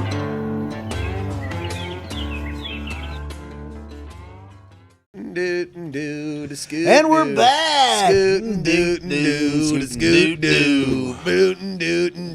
Guys, check out our sponsors. They make all of this happen. This is a Brian Clark piece right here. We're gonna have a. We're raffling that one off for Nolan's Tribe, Cannabis Warriors. Nolan's Tribe. We're gonna try and raise some money. It is a sweet piece. You know, Nolan had to go through some bullshit. Nolan had to go through some bullshit. Our buddy Kyle's gone through some bullshit, and our buddy Matt Neal and a few other people went through some bullshit this weekend. We were on the river. We're having a good time. We're floating along. Mind you, the Big Piney is not a it's not the Who's It's not a very populated river. It is not that kind of float. I've it only ain't the seen bull float. 3 people Right. each time we go. Right. And that's one of the reasons why I love going there. We kind of get it to ourselves, right? In 36 years, I've never seen any kind of water patrol, anything like that. And people asked about it, and I'm like, no, man, this isn't the Who's All. Yes. I've never seen it. No big deal. We're going, we get around a bend. We're probably, at this point, 45 minutes to an hour into the float. Yeah. And we hear a motor trolling through the water. Might be some fishermen up the way, no big deal. They're kind of trolling closer. Can't really quite tell what it is. Fucking but prop boat, too? It wasn't even a jet boat, yeah, was it? and so I think it was No, it wasn't. It was a prop or was it jet? No, it was a prop. I think it had to have been a jet. They're busting fucking U's. It looked like a prop boat to me. Anyway. That's bullshit. So Like a John boat. they pull Yeah. up. They pull up, and they kind of weave through our party of 15 rafts, Yeah, weaving through our party. Yeah, and they pull up and like immediately, and like they're doing this weird shit where they're like just kind of like making like these little throttle like rump, rump. Yes. Like through the whole thing. We're like, oh, okay, it's kind of ignorant, but whatever. And then they just pull over to a boat, and apparently had seen somebody with A joint roach. a roach, which I got to thinking. I roll my own cigarettes. Yep. I was thinking about this. And, I a bag of loose leaf American Spirit tobacco, roll that all the time. Now, I don't typically do that on a float. I might have some pre-roll or something, but somebody wouldn't be able to tell that it was a cigarette or it was a joint. CBD they look flower. the same, or CBD flower or anything of the sort. That was apparently enough for them to go over. They don't need any probable cause. I looked it up today. About, I think, 2014, the Water Patrol Division was sacked, and they got folded into The Highway Patrol. Yes. Which is a shit show. It was supposed to cost less money. It's cost way more money. And now none of the Water Patrol highway patrolmen have passed any of the tests to be water patrol. You have to pass swimming tests. You have to pass boating tests. You have to pass all of this training and safety so you don't handcuff a guy at the Lake of the Ozarks and he drowns. Put a fucking life jacket over him. He falls out, and you have zero training. You can't jump in and get the fucking guy. He sinks to the bottom of the fucking lake because of what? Yeah. Because of he's that dangerous. We're that dangerous out there. And of course, they're like, I could have swore I heard him at one point go, oh, is this the wedding party? So we're going to get to that. Yep. So they pull on, and there was a spent roach that wasn't even being smoked literally in someone's fingers. That was enough for them to pull into a boat and search it and There were a couple of patients that were on the boat and a couple of people who weren't patients. And that's kind of how a float trip works. You climb into whichever boat you can get on when everybody starts to push off again. It's a super unfortunate situation. Yep. Because there's nothing you can do. You could, if you were on that vessel and didn't partake in any cannabis for the day, you were still going to get some kind of citation. They can board you at will. Water Patrol can board any of your vessels at will, and there's nothing. They can call it a safety check to make sure that you have life jackets, a fire extinguisher. There is nothing you can do to stop them from boarding your vessel. This is where I have a problem. Well, I have a problem with the whole thing. If it's your own, they're looking for more houseboat. Yeah, they're looking for more pontoon and houseboats out on the big lakes than they are even. Of course, you're going to have you get your life jackets from the fucking rental place. They know down there what the game is. They're sitting there with binoculars.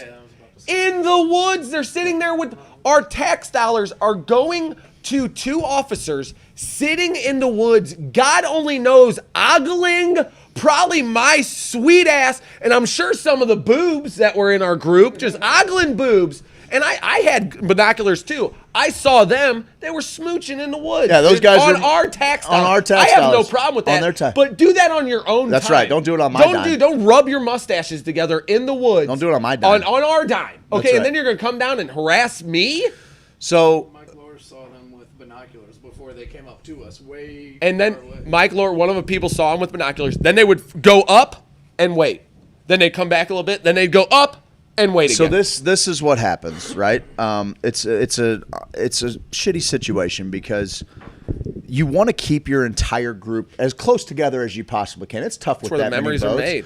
But that's the idea: is you jump in with different people, you have conversations with different people. It's all of us against the river, and it's a slow, gentle float. And at this point, it's not like we can all just stop and pull out and wait for them to do whatever they're doing. We got to keep just moving down the stream. So there is this uncertainty in a lot of our minds, like, holy shit, did they let them get back on the water? Did they pull them out of the water? I sat in the water and waited till I saw you and your brother. Are people being arrested? Because I was like, I got to find out. What's going on? Are people being arrested? We don't know. But we're still kind of moving along the stream. And we have people that are there trying to have a good time. And you don't want that dark cloud hanging over at this point, we're only an hour in. We've got another solid 6 hours on this river. Yes. They had them pulled over for 45 minutes doing this shit. And then they found a patient's, medicine. We had a few different patients on that boat, one of which is healing has had a multitude of brain surgeries, is healing herself with cannabis. It's worked better than anything. She's telling her story. This jackwagon stands up, puts his foot on the boat. He's putting his finger in her face, and he's like, "You're going to shut up or I'm going to cuff you and take you out of here. We'll pull you on this boat right now." Real fucking tough guy. A real fucking tough guy. And all I can sit here and think is, who are you protecting and serving? His mom or his wife had brain cancer. And she's telling a story. He goes, "My wife has tumors too." He goes, "I'm as anti-drug as any officer is." And I'm like, well, that's good, because we're not talking about drugs. We're talking about cannabis, sir. We're talking about medicine, sir. We're talking about something that's saving people's lives, sir. And God love everybody that was on that vessel for handling it the way they did. I was wearing it. Oh, I was wearing it really hard. This is a party that we facilitate. This is something where I tell people, you are safe. Like, we're safe. Yeah, we're having a good time. And I've never seen this. Like, and here's the deal. If we can chalk it up to bad luck and say, it was okay, it's 1 in 100 times it happens, that would be something. Yeah. But he said something to them that proved that this was not just, and they weren't just like happened to be on the water. They asked if they were with the Kohler wedding. Now, the only way that these guys knew that there was a wedding in the woods is I made up yard signs for people that were coming from all over the site. One of these motherfuckers is a narc. Oh, yeah. Out yourself right now. Who was it? We had yard signs out for people coming from St. Louis, Springfield, Kansas City, just to kind of, it's out in the middle of nowhere. And map apps typically have an opportunity, a chance to take you fucking all. So we just had some just gentle little reminders, arrows pointing you in the direction of the wedding. I am 100% certain that these guys saw these signs, knew there was going to be a party down there, knew that there was probably going to be some floaters. It's like you said, there's 2 companies that send out floaters on that stretch of river, and it's not a populated river. Our group was about 60 strong, and we might have seen maybe total 20 other people on the river, which was about 6 other boats. I did respect the other rafts that sang, bad boys, what you gonna do? So I'm sure they got beaten. They're going through, they're confiscating, they try to confiscate one of the patient's medicine, and she said, you are not taking my medicine. And that's when the guy got fucking tough and started putting his finger in her face. And she's like, no, you're not taking my medicine. This is how I heal myself. Like, it's not happening. I think it eventually, went back. And there are things that but I'll tell you, we were targeted. We were targeted by pirates. Yeah. And they came down a river serving who? Serving the state to collect revenue. Fuck you. I'm moving at 0.04 miles an hour. We're not exactly moving down the river at breakneck speeds. We pose no danger to anybody. There's 60 people laughing from the soles of their feet, professing their love for one another. Yep. What danger do we present to anybody? So he's got them pulled aside. I'm pissed off. I'm thinking about how I want to handle this. We can go 2 ways. I'm either going to say, all right, love's going to win this weekend. We had a beautiful wedding, and we're going to have an even more beautiful night. And the way that we win this is we go back to the woods, we make it glow like it's never glown before, and we howl at the moon louder and with more love than we've ever done before. That's option A. Option B is I become Timothy Leary, and I'm public enemy number 1. The state has fucking now targeted me. You want to go to war? I'm looking for a civil rights attorney. Like, this is crazy. The fact that this is happening on rivers, I almost understand it a little bit on the Lake of the Ozarks. 100%. You've got motorboats out there. You have people that are moving at breakneck speeds. You have people that are going around swimmers. $200,000 boats that go 60 to 70 and miles people are going extremely fast. I understand that. Okay, you don't want people behind the wheel of a boat that can go 70 miles an hour wasted and drunk. But I'll tell you what, we've got 60 people there, and I can't figure out who they're saving. I can't figure out what is their purpose. Hey, you guys need some water? You guys hydrated? What is your purpose? You guys hydrated for yes. the day? Is everybody doing okay? We want to keep you safe. All the rafts in good shape. You guys got life jackets? There to collect revenue. They were there to beat. They actually said to the boat after they handed out tickets, "We're going to go try and get us another one." This was after they had confiscated a very nice little dab rig from another patient. From another patient. They took it from him, and because their system wasn't up to date, they couldn't find his patient information. They're like, well, you can maybe get it back from the judge, but we're taking it for now. I'm like, you got your trophy. You gave out your tickets. You gave out 5 tickets. You got a trophy out of the deal. What do? Well, here's the good thing. As they come back up the river, or down the river, I guess, towards our group again, I know at least that they didn't pull our friends out of the water and potentially arrest them. Okay? Because they're not on the boat. They could have lost them in some and they could or had somebody or maybe dropped them off somewhere else. But I'm thinking they probably let them go. And then, mind you, we're on a 7-hour float. These guys troll their boat up in between our rafts, and they keep doing this shit for an hour and a half, camping inside of our group as we're just trying to have a good time going down the river. It was the most egregious misuse, abuse of power this shit it's out of control. We are not through the weeds yet. We have made tremendous strides in the cannabis industry. But this shit is still going on. They are still collecting revenue. This is fucking nonsense. And it's got to stop. And right now, I cannot, it reminded me, even if you aren't a cannabis user, but you maybe keep company with cannabis users. Get a card. Get your card. They're going to try everybody to fuck with everybody they can. Get your card and neuter these fucking impotent little fucking weasels. Just neuter them right there. We are all legal patients on this craft, sir. You know it's only caregiver, and a caregiver is authorized. Give him that mic there. Caregiver is authorized to possess 4 ounces or whatever up to what their patient that they're a caregiver for, and I mean pretty much anybody can become a caregiver as long as they are of age and they. Thank you for that, because that's what I'm thinking about. That's our buddy Kyle Kisner. That's what I'm thinking about. Even if you're not a patient, chances are there's no reason for you to not have some kind of protection from this.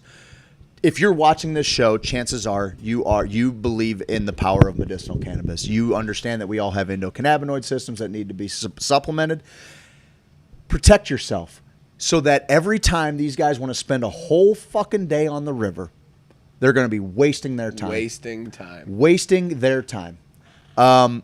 It frustrated me. I was really holding on to it quite a bit and also trying to not let it bleed onto all of the other people that might not have been privy to what was going on. Like, it's the worst thing in the world. A bunch of people are going to be paranoid floating down the river just trying to have a good time. We had 500 beers on the river with us. There was That's safer than somebody that had a spent roach in between their fingers. There was a couple that was this close to a domestic dispute. Yes. And they blew by them like they didn't exist. This lady was going so ham on this dude. There was some sort of adultery with like a family member. And we like heard the story because they're yelling the travels on the water. And we're like, Jesus Christ. They pulled over. I'm like, what is this guy doing? Get off the water, pal. She is fucking berating you. Go, keep paddling, motherfucker. You paddle like Mike. You think we figured Mike was the guy getting berated the way he was paddling. They didn't say anything about that, and Craig, it pissed me off. I still get pissed off. I'm like, fuck that, fuck those motherfuckers. But that's not me. That is me for a part of time. It's I'm like, yeah, not fuck me that too. shit. The most ironic thing in the world is highway patrolmen. They have to go see the worst shit that we see. Like, they got to go to these car accidents. They got to go to these places where people are killing each other. They have to check all this shit out. What we have cultivated in the woods is a place to heal trauma and become better people. And it's so ironic that if they would spend a night in the woods with us as humans, not as officers of the law, officers of this country that has imprisoned more people per capita than any place ever in the history of time, the place where private prisons are the new version of slave labor. They get paid 70 cents to $3.50 a day for labor, and private prisons have gone insane. Spend one night with the Hoosiers down in the woods. We are starting to get to the first responders. One of our biggest compadres and proponents of everything we do is Kessler. Yeah. He's a fireman. He's had to have tough conversations about dealing with trauma and alternative methods rather than saying, put me on all the pills so I can not feel anything and do this job. He helped us get 30, 40 cops and firemen to come see From Shock to Awe. That was huge, dude. Yeah. And just to go off topic a little bit, Aubrey, we had someone with brain cancer on there. Aubrey is actively curing, helping, whatever it is, to her brain cancer with cannabis oil, and the doctors are handcuffed. They can't talk about it. It's on you now, doctors. It's on you. And the pictures I see from the hospital, the poor little girl won't eat. The first thing she gets fed from the hospital is Nestle Corporation fucking dog shit garbage food. They can't give her some fucking fruit, some shit from the woods that we were just at, some nuts and berries and shit that I don't even know about, that the fucking witches in our group can brew up for this girl. Listen. And if the doctors get on board, maybe the police will get on board, and everybody. I read something today. It's like, well, if the Democrats, if we get in charge of the House and the Congress and Senate, we're gonna legalize cannabis in 2020. Fuck all of you guys. We are giving power back to the people who have been screwing us over for years and years and years, when all we want is for you to get off our back. Smoking a joint on the river is the most peaceful fucking thing a person can do. How do you go home at night and say, man, fucking really did my job today, man. Really, he was proud of himself. Really did it. How does that mindset, how do we start affecting and changing those minds? Is there any way to do it? Or do you play the fuck you game? I'm getting my card and you'll learn one day. I don't have to be the motherfucker to tell you. Well, but your wife, she could experience a far better quality of life if you let her have access to capable medicine. Yeah. So, hey, fucking joke's on you, buddy. So we're wearing it a little bit, and the raft. I'm fucking wearing it a lot of bits. The raft catches up to us. I'm just showering. And I'm notorious for making cop jokes. I'm showering whatever love I can on them. I'm like, guys, I'm so sorry that happened. And every single one of them looked at me and they go, "It's okay. I left that back down there. Let's get down this river and love each other." I couldn't believe it. And so I really appreciated the fact that we weren't going to let that dim our spirits or anything like that. One nice little thing was as they were doing this, this fucking stupid little rap thing and fucking spinning around. Cutting around. Well, then they decide, okay, they're fucking done, and they just gun it. They burned by our boat, and we were like, they gun it. We have people in kayaks. We have people swimming in the river. Burned. They put more people in danger. Thank you, motherfucker. They put more people in danger with their stupid little fucking antics, and then they fucking ran that fucking prop up against a log so fucking hard. I know that son of a bitch is bent. I hope it did $1,200 worth of fucking damage. Pieces of shit. I know, dude. But I did get stuck with this little fucking ego trap where I was just like, you targeted my fucking wedding? I know. You targeted my wedding? Celebrity of sorts, Craig Kohler. Get the fuck out of here. I know. Like, who I thought I was does that? hearing things. I really did. I was Who like, the fuck does that? You have been known to hear things. Yeah, I was beside myself that it was happening. Missouri that is it did actually happen. an unincorporated county there. I wonder what kind of... One of the fine ladies, as we were pulling out of boats, one of the people that helped get all the rafts back up to the deal, she goes, "How was your float?" And I said, "It was amazing as always." I said, "We have one minor little snafu with the water patrol." And she goes, "You did?" And I was like, "Yeah." She goes, "They only mess with the visitors around here because the locals, they'll just shoot them." That's the deal. That's the deal. That's the deal, dude. That's the deal. Is like, the law don't go around here, law dog. Anyway. So I was surprised. I'll tell Bert to get off the water because that's a water patrol. Somebody used said. To be something Somebody like that. said Now when we left down. So we had a few people that stayed behind, didn't float this year. And they said as soon as we head down, they went down to the beach for a little morning swim, and those guys put in the second that our fucking vans went down the river. Right as soon as we got out of sight, they dropped their boat in at the beach and they went down river. Every Missourian, they are costing us money. When they merged Water Patrol and Highway Patrol, it's costing more money, and Water Patrol is untrained. They are untrained to save someone. They should be ashamed of themselves in a water situation. They've gotten the test used to be swimming 300 yards and doing all this stuff that you're like, yeah, it sounds like you got to be a capable swimmer. Now it's like tread water for 8 minutes in a pool, and be like, okay, now in a pool with no current. Now you can go arrest people on the water. Good job. Like it's a whole. If you start getting into pirates. the Google search, they're pirates. They are and for first responder everywhere. With all the shit that's gone down with law enforcement and protests and everything else going on. There are so many law enforcement people that are like, well, it's not all cops. Yeah. Well, it's not all cops, and we got to hear that all the time. And listen, I'm not so fucking dense to say that it's all cops. But this is bullshit. Yeah. And we'll call it like it is. Why aren't there base cops? By base. And I'm not trying to say that guys getting pulled over on a raft is the same thing as racial discrimination and people getting killed during arrests. That's not what's happening. But the conversation is all encompassing. At some point, if you don't want it to be us versus them, then you got to stop fucking targeting us. And they were for no good goddamn reason. 4 troopers on the way home taking radar too. I'm like, what the fuck what are is you doing? Going revenue collectors. On around here? Like straight Jesus up revenue Christ, collectors, dude. man. Come hang out with us in the woods though. Anyway, that was our weekend. Steve-O, we talk about cannabis around here quite a bit. Mayor Lucas. I think that's a good deal. Mikey, why don't you flip that screen over here? All right. Let's get to the cannabis news. And, guys, everybody, just to wrap it up, go get your card. Become a caregiver. Make sure that you're legally protected so that when they want to play these stupid fucking games where they get to act without any jurisdiction, They get to act as do whatever they want. enforcer, as judge and jury. Like you have more rights on land with highway patrol than you do with water. Give yourself the opportunity to fucking spike the football in their fucking face. Yep. Because so many people can help you get a card. You can get it at Sweetleaf. Sweetleaf will help you get a card. There are so many people. THC2, they're going to step up and get some people some cards. It's relatively inexpensive for the peace of mind.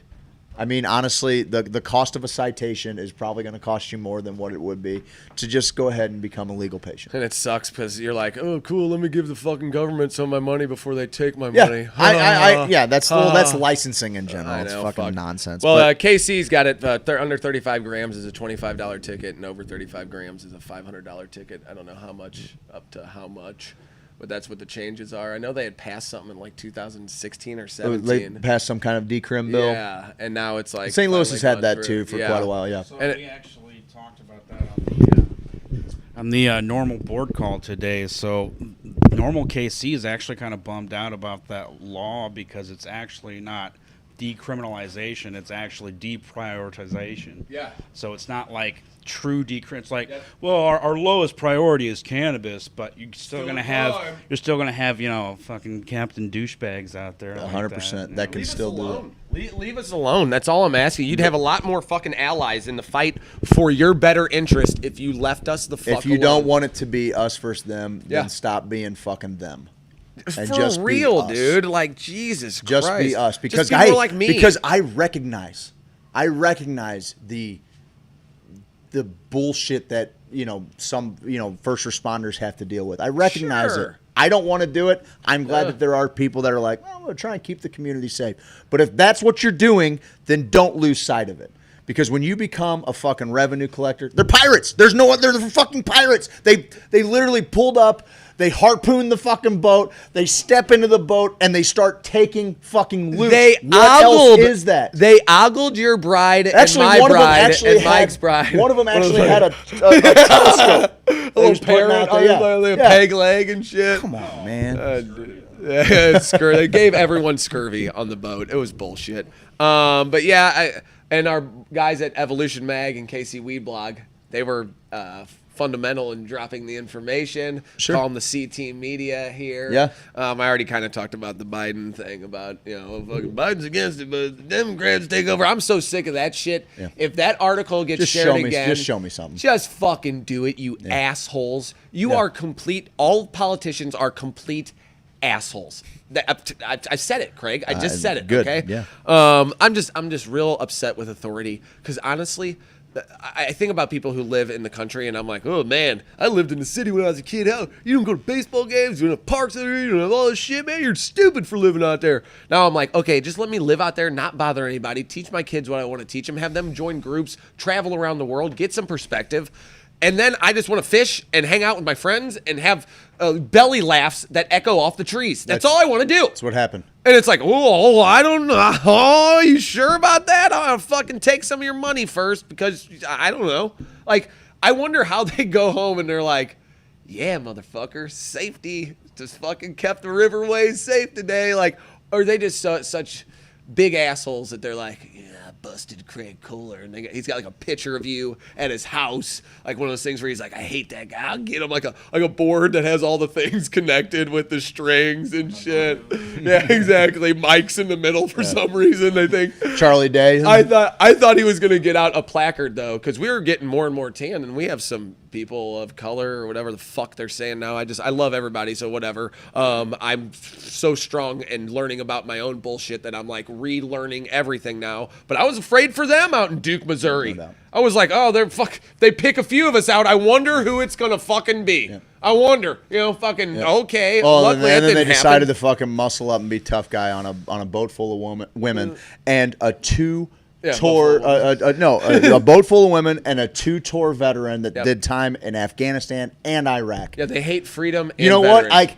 Go home, I'm talking to you now, fucking highway patrolman on the river. Go home and take your fucking stupid American flag sticker off your fucking car. And take your fucking back the blue bullshit off your fucking car. You don't care about fucking veterans. You don't care about freedom. You don't care about anything. You're a fucking jackboot, a fucking brown sleeve, and you're a fucking thief is what you are. And I've had it. And so let's neuter these cocksuckers, and let's get our cards, and let's become caregivers and make sure that even when they want to do, they told one of the people, the patient, that her medicine wasn't labeled, and she goes, "Oh well, I guess that's not a big deal since it's still in the Immaculate Conception period. She's just learning these motherfuckers, and they don't like that. Have to prove where they don't like that. I don't have to tell you where I got this. By the way, this is CBD, sir.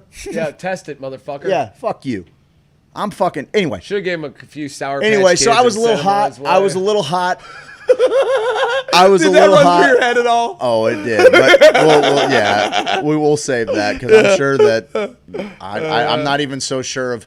There was times where I'm like, well, if they know that there's a wedding going on, like. Peace offering. I mean, that would have been great. Actually, that would have been fucking real nice. Actually. I know. Anyway, I'm frustrated, and there are things. I'm going to be better next time. Yeah. Next go around. I hope the next event that we have, the next whatever. Like, I am now. Like before, I was like, get your card, guys. Like, get your card. Everybody should have a card. You can. But now I'm like, no. Your fucking card. Get your fucking card because we have work to do. Yeah. Because it's us. Because it's still us versus them, and not by our choice. Yep. That's the deal. If they don't want to be looked at, if they don't want to be these fucking social pariahs, then they can fucking get in and fucking jump in the wave when they feel the groove, because we are all moving in a different fucking direction. And they are not going to continue with this fucking fear campaign and fucking bullshit propaganda. Fear versus love. And we were love. And you know what? And it would have been real easy, for everybody for that to ruin everybody's day. But we didn't. And I'm glad they broke their prop. Well, I've never held my breath for so long. I saw him and I was like, bloop, and fucking just went under, just fucking swimming. Well, and goddamn it, I love my wife, man. I love my wife. I was that too. That who I thought of first? Because I was like, Craig's gonna have to reel her I'm in. like, oh man, because she was like, she on my, give a fuck. She's like, on my fucking wedding, I don't fucking think. I'm like, babe, we still got a whole big night. Like, she's so elegant the night before. If it's just a couple of tickets, babe, we're gonna all find a way to figure this out. Okay, it's like, let's not turn it into a thing. But she's like, how fucking dare they? I know. And it wouldn't have been that had they not explicitly said, "Are you with the wedding party?" It could have just been bad luck. Water patrol's on the water. It is what it is. They could have had a but they targeted. They targeted our fucking party, and fuck them. And my ride or die was like, let them fucking say something to me. I fucking down. I'm like, all right, well, just I got. But I've also got like half of that going. I'm like, I feel that, man. I'll go to jail with you. We'll consummate. We'll consummate our marriage in a jail cell. Let's go fucking do this. I was hoping, actually, in my sick mind, I'm like, man, those motherfuckers. That sucks. I was like, they're probably on the water. I was like, no, this isn't a big river where they would be here. Like, I've seen where on the Hoozah, they line them up. I've seen them line 30 to 40 kids up and check IDs. And if they didn't have their ID on the river, they got an MIP which ticket. Which is ridiculous. And I'm like, who's carrying their wallet on the river? Thank you. I've seen them write 40 to 50 at a time where they pull their boat on one of the shore things, or their truck. It was when they didn't even have a boat. And that even makes more sense, because at that point you've got 1,000 boats on the river. Totally, I get it. Whatever. But here? That's when I was like, okay, now in my head I'm thinking, oh shit. They must have saw something on social media about the party. And I'm like, oh shit, we're getting pretty big. Yeah, we're getting big, guys. They called my name out. I might be able to make a living off this. And then I was like, if I play this right. Like, honestly, does it happen if I don't put out yard signs leading to my wedding? I don't know. Well, I thought the thing where you said DMT this way, I thought that was a little much when you were putting up those. Ketamine this direction. You got sniffing glue right over here, and then you should have not done that part of it. You should have did like the signs actually were pretty cool. They were like, hey, what part in this direction? I'm like, this. You'll get some. You'll open your heart up over here. If you head down there, you'll kind of just think differently. Dude, we had meditation. You go down here, it was so cool. Listen, dude. it was the perfect weekend in the woods, and even they couldn't ruin it. And now I just feel like, and I also like everybody there was offering how they could help to the people that were affected by it. Like, I know. We're gonna get you a card. We're gonna, like even and I was on a boat with Christina Fromer, works for the Canada Convict Project, and she was talking about just how important it is that we all get legal, because as small as it may seem, like it might just seem like a citation, they could actually also be huge fucking assholes about it and make it way more than just a ticket. They're trying with concentrates too now, to which fuck is people fucking over. nonsense, Yeah. man. Anyway, I'm not giving them any more of our time. Point We're is, giving them an hour. Yeah, It's I like know. half of the show. Point is, 50 minutes.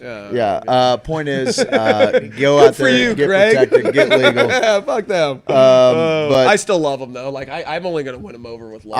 I'm. You know pissed what? off I at 'em said now. I But come hang out with me. I guarantee these motherfuckers come hang out with us one night. They'll be like, well, how does it all work again? Mm-hmm. How did you cure your Bell's palsy again, Yeah. Craig? Tell us the again, story. Our buddy that had his awesome Carta, vape taken. Carta? Yeah.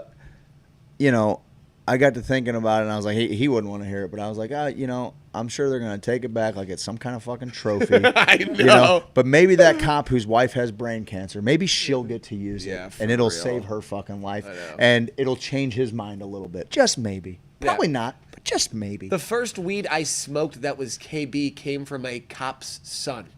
Yep. The cop used to just confiscate all the crap, and then he'd have it in his bathrobe, and the kid would go friggin' take a little bit out of there. I'm like, well, fucking thanks, officer, for the gateway drug. You ruined my life. Oh shit! We can do a little Netflix and this mother. I guess I'm trying to think of what maybe I watched, but we like movies. So do we. We like internet. Everybody, So do we. you. It's the streaming. Everybody, picks stream of the week. It's the streaming picks of the week. And Netflix too It's is the a streaming picks of the week. We We like like the internet too. What'd you I watch watched this week, then? fucking Cold Case Files. I'm addicted to all that bullshit now. It's like Unsolved Mysteries, except there's an end. Unsolved Mysteries, they're like, that guy could be in your neighborhood. So it's like, oh shit. You know what I mean? It's a little different. Except one of the Unsolved Mysteries was about aliens. I'm like, who are they looking for at the end? Like, they were like, check out for these guys, little green men. Watch out for these guys.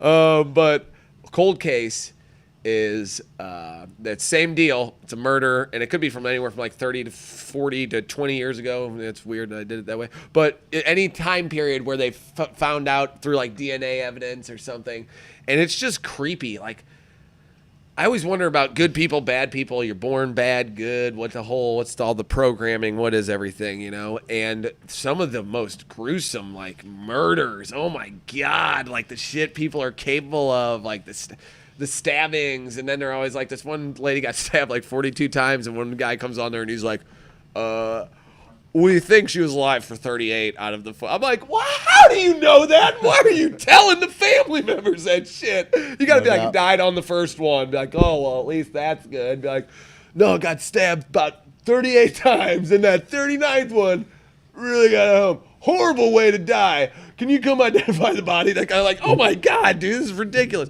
So it's kind of fucked up. Okay. But watching it at night, it kind of gives me, Gives you the kinda willies? scared. I'm kind of scared. But now I can watch scary stuff. Because I got packing that heat, dog. Okay. Carry that thing on me. Got that thing on me. Mikey, you watching anything, brother? No, I'm still on Unsolved Mysteries and that new Perry Mason thing. Oh, I wanted to start watching that. Yeah. I wanted to start watching Yeah, that. I'm still on that. Watch that. There's a deal that talks. I've been watching a lot of stuff on streaming like Amazon and Netflix lately about false confessions. Oh, they got like a whole series on Netflix right now about all these people who basically the cops went out and grabbed them. Like this one guy was a trucker, and they basically grilled him like for 8 hours until he was just so worn. It was like 8 hours, maybe more, and he was just so worn down. And like during the confession, Yes, There's a deal about Khalif Browder. If you guys haven't seen that, and you want to see just how that the kid broken who got killed? he's the kid. So he got picked up because somebody made a call to the police saying that they think that their backpack got stolen, and they thought that these two guys was it, and it was Khalif and his friend were coming back from a party or something. He's 16 years old, which in New York you can be tried as an adult, which is some fucked up shit too. But they basically snatched this kid off the street. Because he didn't have money to make bail or anything like that. He's in Rikers Island for 3 years, dude. spending much of that time on in isolation. Yeah. Okay, and the whole time they're getting him every time he goes to parole board, they're trying to get him to plea. And he's like, I didn't do it, I won't plea. So he wasn't able to get out. He was in jail for 3 years. Is he the one who's still alive, right? No, he hung himself. Yeah, because now there's a guy in jail right now in the very same set of circumstances, and it's like, is it going to be another Khalif Brown? What is it? Khalif Browder. And they were he, hit many times, the guy because he that killed himself afterwards. the It was all witness. fucked up.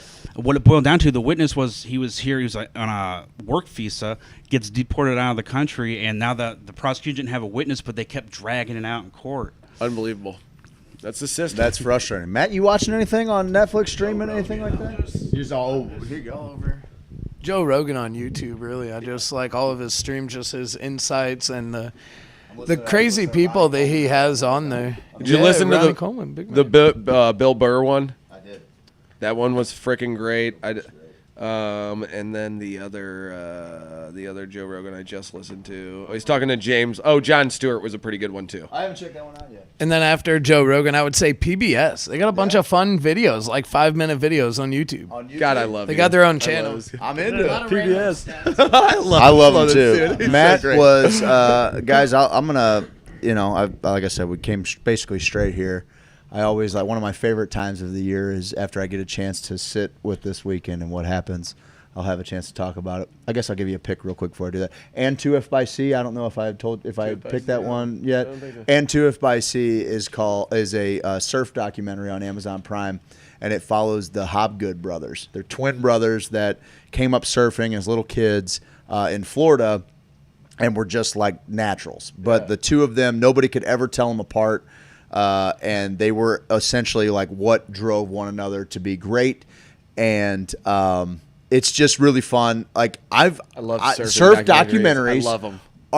They're gorgeous. They're Yeah. gorgeous. You guys were talking about what was the magnetic? Yeah. Maybe or was that what it's called? I There's think? like 3 of them. There's a handful of them, Yeah. but man, they are some of the prettiest. Surfing's super cool. fascinating, but I'm watching, so you get to see the that best surfers life in the too world of doing it. traveling to the swells and these beautiful locations. That's they really kind of cover how difficult of a job that is, because in the professional surfing tour, you have to constantly be qualifying. Like you're never like a made man. You're not just like hey, I'm a pro. Like you have to score your way in all the time. And sometimes, some of the best surfers in the world, they have a couple bad runs and they're dropped off the tour and their revenues is cut off, and it's a lot of different stuff. These guys spend 10 months, 11 months out of the year traveling to different locations to surf. This is going on year round. They're chasing big waves. They're chasing all this stuff.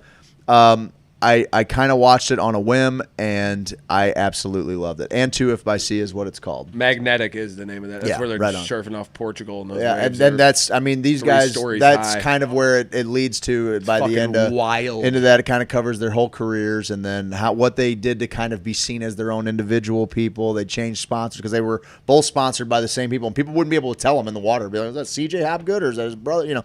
And so eventually, them one started, and that's the whole deal. Is like when it opens up with everybody being like, "Well, what's a Hobgood?" And like, I don't know. I guess it's a hillbilly that's pretty good with a wave or something. Like these guys are just cool, down to earth, and they're like, I can tell you how to tell them apart. This one talks slow, bro, and the other one's like, it was just kind of, it's an endearing film that covers a couple of dudes that are pretty cool.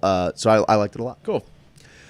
And Steve-O, that brings me to where I was just getting, and that is Cotillion is a reminder to me. It serves as a reminder that this group is everything that's right with the world, man.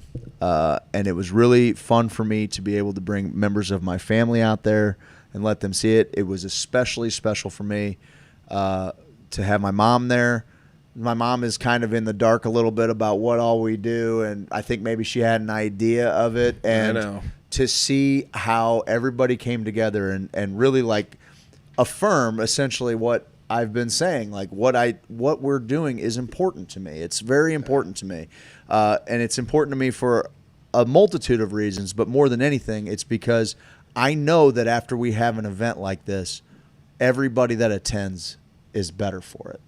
It's better. We're all better for it. And I'm incredibly humbled that people made a trip that far to come and watch Missy and I, say our vows to one another. They came and stood on a riverbank on in the the riverbank in the middle of nowhere. nowhere in the pitch dark, and held their phones so that we could get married in a place that was very special to us. And Miss and I mean, we spent most of the day yesterday just kind of, just crying tears of gratitude, man. Just absolutely just overwhelmed by the support and the love that this group is. And then knowing that after Friday, like that was just the beginning of it, how much fun that was going to be for the people that did stick around. Because some people had to blow out, after the ceremony. A few people even left after the float, which is, God, that's got to be hard after that many hours on the river. Like, you're so tired. But the people that got to stick around, I think it paid off in spades. My cup overfloweth, man. I am full, and I got an opportunity to just be a mirror. Every time somebody thanked me, it was an opportunity for me to thank them right back, because it's not something that you and I do. It's something that we certainly have tried to cultivate a group by having conversations that other people aren't necessarily having. First off on AM radio, and then on the internet now, and this really special thing has been created. And sometimes when we look at analytics and we look at revenue and we look at things like that, and we start questioning, what are we doing? What the fuck are we doing? It couldn't have come at a better time. No I've been jaded with the cannabis industry. It feels like we're in quicksand. I've been, the amount of work that we put into this doesn't necessarily have a financial equivalent. And so, there are things that I'm giving people inside. I'm giving people inside baseball here. I know. I'm giving people inside baseball here. In the last 2 weeks, 3 weeks, Steve and I have had big, deep conversations questioning what we're doing. Are we doing enough? Are we doing the right thing? Should we continue doing it? And then we're reminded what we're doing. And I not only did I get to experience just an outpouring of love, and my wife get to experience an outpouring of love, but everybody that came got to experience that thing. John Hendricks. His beer was he brewed a beer. Portuguese. He knows that we had a small little bit for a small little time where you called me the Portuguese peacock. Right? He knows that I'm Portuguese. The Greek gazelle. He goes and I remember 2 years ago he asked me, if I was going to brew a beer for a party. Well, I was like, if you do IPAs, that's not going to hit everybody. If you do sours, that's not going to hit everybody. I feel like lagers are just kind of something that everybody can kind of sip on. He brings this Portuguese recipe. He calls it peacocking, and it was delicious. I drank more of those than any other. It was amazing. It was amazing. Mick made unbelievably delicious food for everybody. Everybody just kind of brought a little something to make this weekend happen. My brother literally helped me hang the moon for my wife, and that fucking 40-pound thing. I mean, everybody was given. Everybody just gave a little bit of themselves. And as I'm walking through camp, you and I, we get pulled 100 different directions. Everybody wants and I'm so happy to give everybody as much of my time as I can, but it's hard to stay on task. I'm walking over to get something, and then I'm getting pulled aside. And, oh shit, I forgot I was going to get a light for so and so. Because I want to try and help too. I want to be that acts of service person that so many people are so good at, and it's very hard for me to stay on task. And so, people are like, "What's something I can do?" And I'm like, "I'll tell you what. If you want to run some power over to the spawn zone, we got back off the river. Zach had already hung the banners, projection screens. It was all ready to go. Like, there was so much just done. People just doing things because they want to give something to the camp. No, it is it like none of these people. I think we had one person who has like Burning Man experience that was there. None of these other people have that, but it is that culture where it is. We leave it better than we found it. There isn't a speck of trash on a place that had just a hundred. I saw me and someone else were picking up. There's about 6 cigarette butts on the dance floor that we kind of noticed, and we were like, "Oh, okay." Put them in a pile. I was like, "That's awesome." Even the little cigarette butts. We cleaned it up, like, and honestly, and even just people pulling other as we were floating. People pulling random trash out of the river, and that is the cleanest river anyway. You can see to the bottom pretty much the whole time.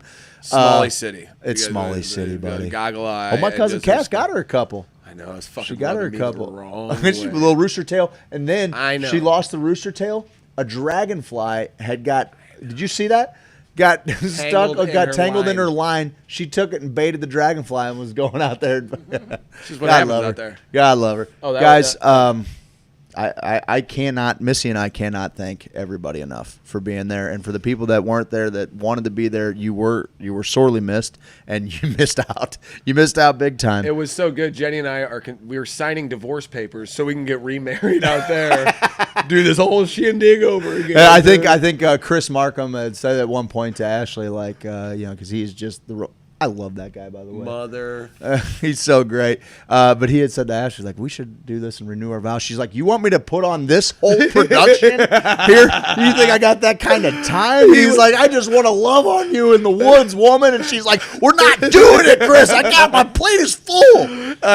He had his costume on. He was like Aquaman or some shit. Like, really great. It was awesome. Great. And he's like, someone goes, hey, man, where'd you get those armbands? And in true Chris fashion, he kind of looks at him. He's like, is there an old Teenage Mutant Ninja Turtle costume? And I was like, fuck yeah. I know he's got a bunch of kid costumes around that joint. The Starlings made an announcement today. Oh, yeah. And I had heard a little bit about it on the boat on the way in. They actually hadn't confirmed it on the boat, but they're going to be moving to Minnesota. They got a new cannabis market getting off the ground. And I got to know all of these people that we kind of know from events. And we kind of know through the Facebook page. I got to know people intimately. Ricky Starling had me fucking laughing so hard. Chris Smith is a songbird. Who knew? Who knew that Chris Smith had the guy has? I mean, he'll put Trace Adkins to shame. He's got a voice on him, and he would go. He starts. We're like, oh man, all the boats with the radios. I don't really know where they're at, you know. And he's like, I got it, and he just starts singing a cappella. And before you know it, that last stretch of river, man, we're all just singing along. We're singing different songs, and he's going from Trace Adkins to Bone Thugs and Harmony to Eminem back to Alan Jackson. It was all over the place, and it was tremendous, and we were laughing. My abs are sore. Yeah. You can't see them anyway, but they're sore as can be because I laughed all weekend. My cup is full. I love you guys. And my face hurt a couple times. Thank you so much. I can't thank you guys enough. Mike and Matt and Steve and Kyle, I know you wanted to be there, buddy. We wanted you to be there. I would have gotten amazing. Yeah, probably. Good thing. Yeah, no doubt. Yeah. They clubbed him with an oar. We're gonna drag this guy officers. in here. I will have a word with thee for a minute. A good firm talking to. Come over to the river. And when I think about it, when I look at it, literally every section of this state was represented, with maybe perhaps not the northeast section, but we fuck the Boot Hill. Yeah, Is anybody from no, the yeah, Boot we Hill? had. I mean, not really the Boot Hill, but Piedmont. So I you're just kind like of saying down there, Boot you Hill. know. And I just like saying Boot Hill. But we had people from southeastern Missouri, Kansas City, the Ozarks. Boot Hill or Boot Heel? Boot Heel. Boot Heel? Boot Heel. Boot Heel. It's a boot heel. I know, but are you saying Boot Heel? Boot heel. Thank you. Boot heel, man. Thank you. It was the best weekend of my life, and Yep. it was spent with the best people I know.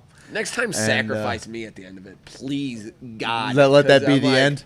Yes, dude. Let me go out on top, would you? I gotta keep coming back to reality after these We should damn probably go to maybe the text line one last time before we wrap this up, just to see if there's Fine. anything in there. Let's see. Let's see. We're over the water patrol. We're not giving them any more time. Holding church tonight, Steve. One of my derms recommended cannabis today for lupus. That's literally destroying skin cells faster than she can make them. Super proud moment. Go, brother Steve, preacher man. I asked him if he felt bad for this after knowing my story, and he said, "No, I'm as anti-drug as they come." That was Jessica who said that after she told him the story about 19 brain surgeries and having shunts put in. Well, you don't really want cops with empathy. Yeah, I mean, yeah. Why it's would you a want terrible, that? Kind of a terrible thing. Yep. Mike said they kept some of them degens from smoking the devil's lettuce. Thank God. And Mike Rang said they're going to kill her with chemo. We cringed every time we heard the motorboard approaching behind us. I prayed for an invisible shield over all of us. I acted surprised when they approached. We got lucky, and they thankfully said, "Have a nice evening," and kept going to then hit their prop on a rock as they sped off. They made us paranoid until we got to the end and was thankful they were not waiting for us at the end. Me too. I was too, and the fact that they called out our wedding did make me wonder. I'm like, well, they know there's a wedding going on in the woods. Are they going to come try and fucking give me some guff on private property too? Like, what's the fucking plan there? Fuck them all the way.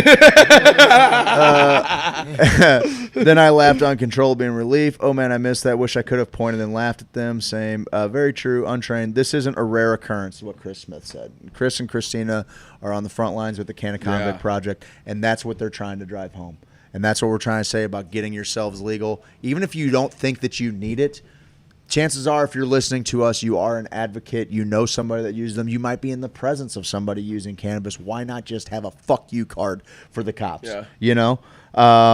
They just wanted that rig, Rachel said. I had to do my lake and river lifeguard training in the Mississippi River in early October. Damn. Water Patrol isn't swimming in the Mississippi. Whiny little bitches. I don't know why anyone. And he's got her card in the works today. It's not even on the municipal code anymore. Casey Normal is confused, is what Chris Smith said. I don't know. I think Zuck sent them after me. Jessica, you and I saved the only people in danger. Where was the Water Patrol then? Talking to Chris. So it sounds like, maybe somebody was having a little hard time swimming. I'm going back into the world a happy person thanks to adventures with you all. That's the sentiment of most people.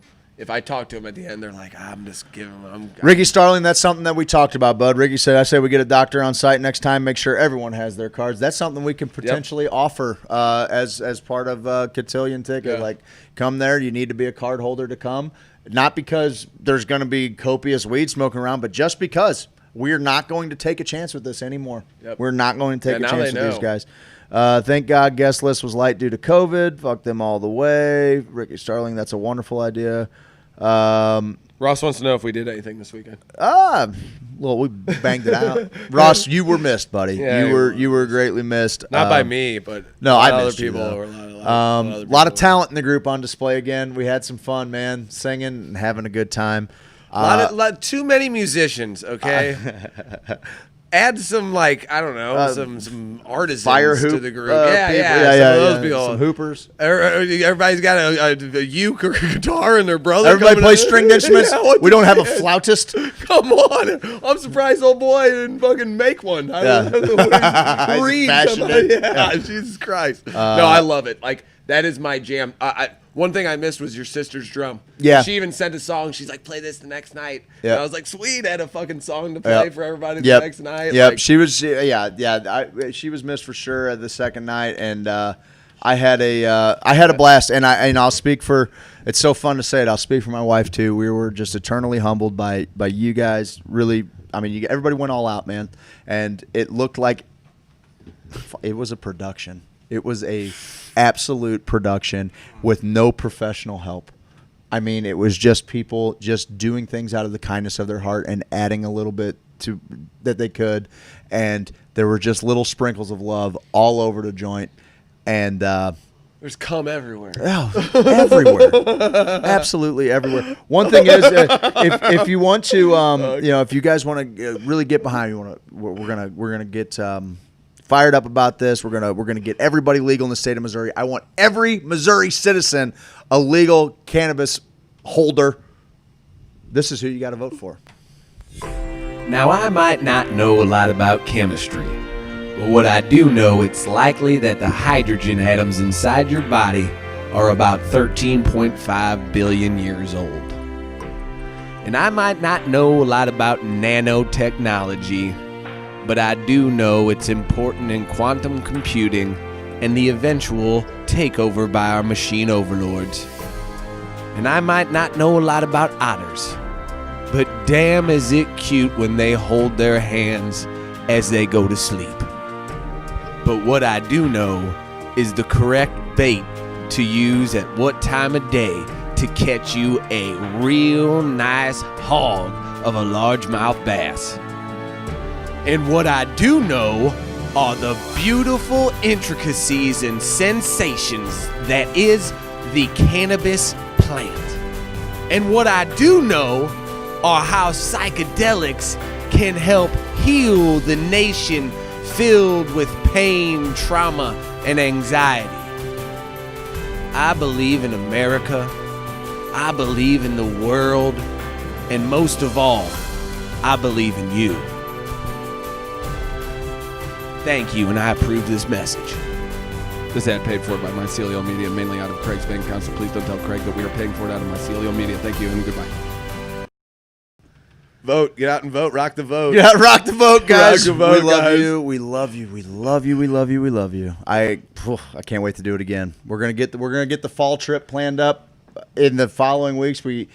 I was already looking today. Hopefully St. Louis is going to get their shit together, August and we can 29th. have a prom on August 29th, and we can have a wash tournament on September 26th. Sometime in October, we're going to do a little fall powwow of sorts again. Oh yeah, I'm already looking. The state Missouri Cannabis Conference will be in October at MU. Oh, really? Yeah, if things are shut down again. Okay. Sounds like there's going to be maybe a little cannabis conference at MU in October as well. Guys, I love you. I love you. I love you guys too. Love you guys. I can't tell you enough. So, I guess that's where we're going to wrap it up this week, bud. You got anything else for him?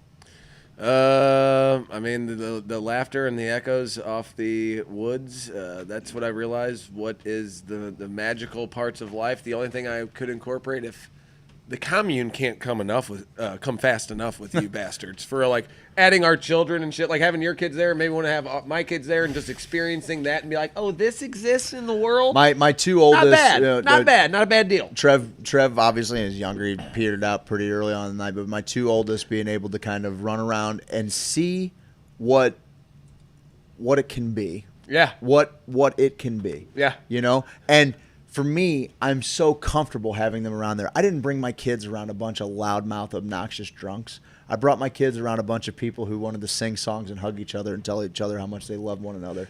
Yeah. And so to have Landon thought it was weird when I was rubbing his face. that was kind of strange. I was like, Jeffrey Wall. To have my kids there for that was amazing. To see my mother and I had an embrace when I finally. There was a couple times where I was like, "Mom, because she had kind of mentioned she was maybe ready to go back down to the cabins. We had a cabin for my mom and for Missy's mom, and but then like every time we're like, okay, well, do you want to ride down there now? She's like, no, I think I want to stay and be a part of the party for a little while longer. That's exciting. She Filled got to see her my son. cup, dude. It like that is something that I didn't know I needed as bad as I did. And so many people came up to her. I heard them come up to her.